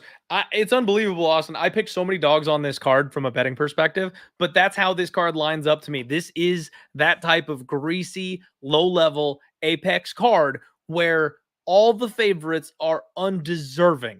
All these people, we're all seeing the same stuff. So when you've got a minus 140 favorite that the entire world agrees should win the fight, that's how you get them to minus 300 in a hurry. And I think that's what's happening here. So I do believe we're going to see some upsets this weekend, you guys. It's just a matter of avoiding the landmines and picking the right dogs to come through, because some of these favorites, undeserving they may be, are still going to get it done. So beware. This is the type of dumpster fire card where a lot of people, I think, are going to get surprised and a lot of people are going to get in trouble. Good luck on UFC Vegas 100, everybody. Austin, thank you so much for joining me tonight. It was so fun to break down this card with you. We ran a little long, but that's just, two guys who enjoy talking about fights. That's what tends to happen. If you can let the people know where they can support you, or if you've got anything, going on, feel free. The floor is yours, man. Go ahead and shout out what you want to at this point. Yeah, I appreciate it. Thanks for having me on, Clint. I guess I'll just use this spot. I do have my Wednesday show. Sometimes we do Wednesdays out of football season. We do Thursdays. I do that with my guy, Matty Betts. I am the safe analytical guy. Matty is the long shot king. Like, that's what he does. So Matty's my kind of guy. Yeah, it makes two different types of betting perspectives. I love the show we do. I think it's made me a better UFC bettor. So check that out. Matty Betts socials. I share that as well on X at ASWAM3, ASWAIM3, if you want to give me a follow there. UFC is not even really my full-time job. I do a lot of NFL, a lot of college football, a lot of NBA, and I work with a fantastic team at FanDuel Research, FanDuel.com/research. We are not employed by FanDuel to give you losers. I've never been told once what to pick. We all do our own independent research and try to make your research process better, get you betting picks, props, things like that end up cashing. So Jim Sonis, Brandon Gadula, we have been doing great work with that. Those guys are credentialed Fantasy Sports Writers Association's winners. Can't say enough about the entire team we have. So check us out, FanDuel.com/research, and give my guys some love. Love to see it. Thank you so much again, Austin. Everybody in the comments section, thank you all for being here and supporting us. As always, if it wasn't for you guys, there would be no show. I wouldn't be here doing this damn thing if it wasn't for the love and the support of the community. We've got the absolute best group of people in this chat you'll ever see. Everybody make sure you subscribe here. If you haven't yet, please help us get up and over that 10K hump. We're looking to grow the channel. Check out the links in the description of the video. Like I said, I will get you a 5-day free promo code for the Home of Fight premium plays up 140 units. Make sure you guys check that out if you're looking for somebody to tail in MMA action. And of course, I will be back on Thursday with the Total Takedown, and we will break out the 10 Voil cap on Friday for the undefeated post-weigh-in show. I got the monkey off my back. We got a win last week. It was a baby win. It took everything I had, but that don't matter. A win is a win. Doesn't matter if it's by an inch or a mile. We'll be riding Gillian Robertson and my favorite Brazilian lesbian with a neck tattoo to victory on Saturday. We're going to stack some chips this week, and then we're going to end the year strong, you guys. I can feel it in my bones. And don't forget, you guys, I do always like to put my PSA about being kind to each other out there right about now. I know you guys are 90% of you are the good ones, so you don't necessarily need to hear it, but we are heading into the holidays. Daylight savings just rolled. It's dark outside. Depression rates go up. People that have struggled with issues with family, they get real sad around these times. So just be careful. You never know what people are going through. Tomorrow is a big day in the United States. I know a lot of you are not necessarily U.S. citizens, but in the United States, tomorrow is election day. So half the country is going to be pissed off and upset tomorrow, no matter what the result of the election ends up being. We come here to get away from all that. We come here to talk about fighting. I want you guys to protect yourselves. I want you to gamble safely and responsibly. Always use proper bankroll management so you don't hurt yourself, so you don't cause yourself a hole that's too deep to get out of. And then make sure you're just being good to each other, because somebody could have had just an awful day. Somebody could be remembering a family member or a friend that they're missing and having a hard time. And if you give them the wrong vibe, you can cause them some additional pain. And you don't want that for yourself. Don't pass that on to anybody else. I'm a big, big believer in manifesting the type of people you want to be and the type of people you want to surround yourself with. You end up being a happier person when you treat people the way that you want to be treated. You'll find people that will reciprocate. You'll find people that will return that type of love and care. Now's a good time to start spreading that message. So get out there, be good to each other, check in with that friend you haven't called in a while, call your mom, send her some flowers. Be good to each other, you guys. You know I love you. Let's roll.